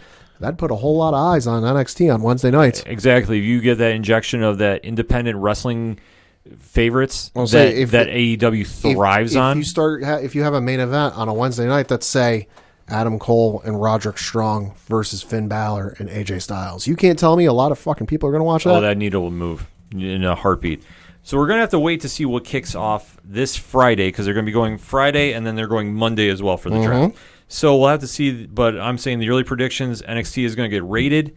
Don't doubt Tommaso Ciampa's name being thrown in there. Which would be surprising. Yeah, it would be, but he's been off TV for a little while, True. so anything's possible. True. Velveteen Dream got his ass whooped, so maybe they're going to call him up. I don't know, because Triple H did say his immaturity was kind of holding him back, so that could be a swerve. You never know, but we're going to have to wait to see what we get on Friday. And for more wrestling talk, twitch.tv/607podcast every Thursday night, 8 p.m. Eastern Standard Time. So let me close this show out. I have promised I would contain my excitement, but it has happened. Tonight, as we are recording, is the NHL draft. The New York Rangers have selected with the number 1 pick, the new franchise guy. Say, all right, let's hear if you can say the name. Alexis Lafreniere. Ooh, he nailed it. Well done. Bam! Well done. Put him on the line with Panarin and Kreider and watch the puck go. I've gotten over my sadness about King Henrique. Even if the rumor is true that he's going to Washington, I will stomach it if the Rangers are out of contention. I'm just saying this is now the time for the Rangers to strike. Shedderskin has got to be healthy. He's got to be the guy. And they have now loaded up on some scoring talent. Krastov is still due to come over too as well. I mean, the Rangers are loaded right now. Now is the time to strike. There's no excuses. So when the season kicks back into play, they got to show up. They got to be putting some goals in the net. We got to have a high-scoring offense. It's going to be so wild to see, but I'm all here for it. Yeah. The rest of the draft I don't even care about. Well, hey, I just got to give a shout out to the Ottawa Senators, who got Alex freaking Trebek to announce their pick. Oh. It's a pretty damn good get. I would say so. I shouldn't say that. The Rangers do have the number 22 pick in this draft. But still, we got the guy who I wanted. And we did not screw this up. We have a truly franchise guy with the organization now, so let's go Rangers. Is your sweater on order yet? It will be the minute I leave the show. There is no joke about this. I just wanted to make sure they didn't do anything crazy, because all I was hearing today is like the Rangers really should trade the pick because Lafreniere does not play well in their system. I mean, let's be honest. I wanted the Rangers to take him, but at the same token, I wanted them to not, just because the content would be amazing. Oh yeah, I would have got us kicked off a week. I would have lost my mind on here. So definitely interact with us on social media. You can hear more of our Rangers talk and so much more happening on OchoDuroParlayHour.com. So let's take this show home with our locks and leaps. Pad, kick us off. I'm going to start with my lock, and again, might be low-hanging fruit, but I like what I see. I'm going to be taking the Baltimore Ravens to defeat the Cincinnati Bengals. Currently, Baltimore is a 13-point favorite, and let's be honest, Joe Burrows had a good couple weeks, about 3 games of 300 yards passing or something like that. But that Cincinnati defense ain't ready for Baltimore and what they're about to bring to the table. And then on the flip side, I'm going to be looking at the Indianapolis Colts and the Cleveland Browns game. Currently, Indianapolis is favored by 1.5. But you know what? I think Cleveland might have something going. They're on a bit of a roll. They've had a good couple of weeks going. I think they'll be able to carry that momentum into this game and steal one from the Colts. I'm with you on that one, actually. That's my leap as well. All right. My lock, I'm going to go with the Chicago Bears, or the Tampa Bay Buccaneers, who are 4.5-point favorites against the Bears on Thursday night. I typically try to avoid Thursday night games as they scare me with short weeks, but the Bears are that bad, and I think Tampa Bay will ride the hot hand of a young Tom Brady. Ever heard of him? To a big win. And then my leap, I had it, and I do this every freaking time as I scroll through. My leap is, it was right at the top. I have the Panthers, 2.5-point dogs against the Falcons. Excuse me. The team. You said their name. That team. I'll say what? That team obviously is terrible, and Teddy Bridgewater has looked pretty serviceable. Yeah, he's definitely looked the role, so I'm not down any big things happening. Yeah. There, and obviously taking on the team formerly known as that. That team. Yes. They should win that one outright. I'll say watch Chicago pull out the win just because Foles is going up against Brady. Oh, that would be something sick. So before I get into my lock, I have been told that, you know what, we should be recapping our locks and leaps going for our internet poll here because we're doing our content creators. And lo and behold, who is number one? this guy with 41 points. Number 2 right behind me is your coach, my coach, the coach, Coach Duffy with 38. Rich from 3 Fat Nerds is with 37. Tyler from Second Suitor is at 36. Colby Mack is at 35.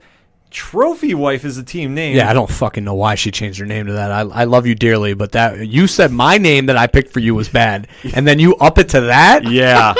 Amazing, Aaron. I love you very much, but that is terrible. Amazing. It could have been Sean Top, Aaron Bottom. It could have been Aaron Top, Sean Bottom. I mean, you could have mocked us in some way, but you went there. Love you, honey. Yes, so the one only Aaron is there at 33. Evan the Great from Villains Demand is at 32. Vinny is at 31, and then Padawan J is 31, JVD is at 31, Joey from So Wizards at 31, Dre is at 28, Wonder Soul's at 24, Tyler is at 24 as well. Off the Cuff Gaming is at 14, and coming up in last is Ghosts of the Stratosphere with 10. So all that being said, my lock this week, the Cowboys can drop 30-plus on a team. If they're going to rebound anytime soon, it's going to be against those New York Giants. So I'm taking Dallas 9.5. And I'm going with the Browns, too, as my leap. So we'll kind of have to wait and see what happens with all that action. So all that being said, the music you heard on this episode is that of Fair City Fire. And definitely keep in tune with what's going on with Brian Wolf. He's got a new Patreon out. He's taken over the Fridays. So instead of Fair City Fridays, we're going to be doing Brian Wolf Weekends. So definitely he's got a new song out each and every week. So you definitely want to check it out. Where do you find out about all this information, Pad? Where? OchoDuroParlayHour.com. Right on the music section where you can check out everything going on with Brian. Our friends at Shout at the Robots, who just unveiled a new Patreon today. So they have a lot of cool merchandise out now. I've seen it. I highly recommend you get into it. They have a lot of stuff going on there. Obviously, Second Suitor's got stuff going on. Tom Jolu, who came in and closed out DMG-a-thon this past Saturday night at Dragon Master Games, put on an amazing live performance. Tom is due into the ODPH relatively soon. I know the episode has been talked about for a while now. It will be happening relatively soon, so keep your ears out for that. And so much more with our friends that provide us the music you hear on each and every episode. You can check out on the music directory. On the actual directory, though, you can check out friends of the show, such as Tom from Off the Cuff Gaming, Excite Wrestling, Dragon Master Games, which is a brand new addition there. Organizational links supporting Black Lives Matter and voter registration, and all the amazing pod groups we are in via their Podchaser pages. So shout out to Pod Nation, shout out to Legion Independent Podcast, shout out to Alternate Reality Radio, shout out to the aPODalypse, and of course shout out to hashtag 607 Podcast and 8122 Productions, Rich Ron, and hashtag Big Natty Cool. Still on Twitter, Pad. Oh, boy. Who is also trying to recruit us for a watch-along of The Room. Fuck no. Exactly. We're making that very clear, Diesel. You can try, and unless I don't even think there's a price to be made for that. Nope. So we'll just put that as a big hard no. But if you want to find out everything that's going on with that crew at 8122productions.com, or sign up for the Patreon. $1 gets you in the door, $3 gets you a comfy seat at the table, and you can have all the Dr. Derek you can handle behind a paywall. All that and so much more is at OchoDuroParlayHour.com. That's all I got for this week. So for the one and only Padawan J. Thank you. For your coach, my coach, the coach, Coach Duffy. Good night and good luck. I'm your host, Ken M. Lafreniere. Get used to it, folks. We are Rangers. Blue shirts, stand up. Let's go. Thank you, as always, for listening to ODPH, better known as the Ocho Duro Parlay Hour podcast. We'll talk to you next time.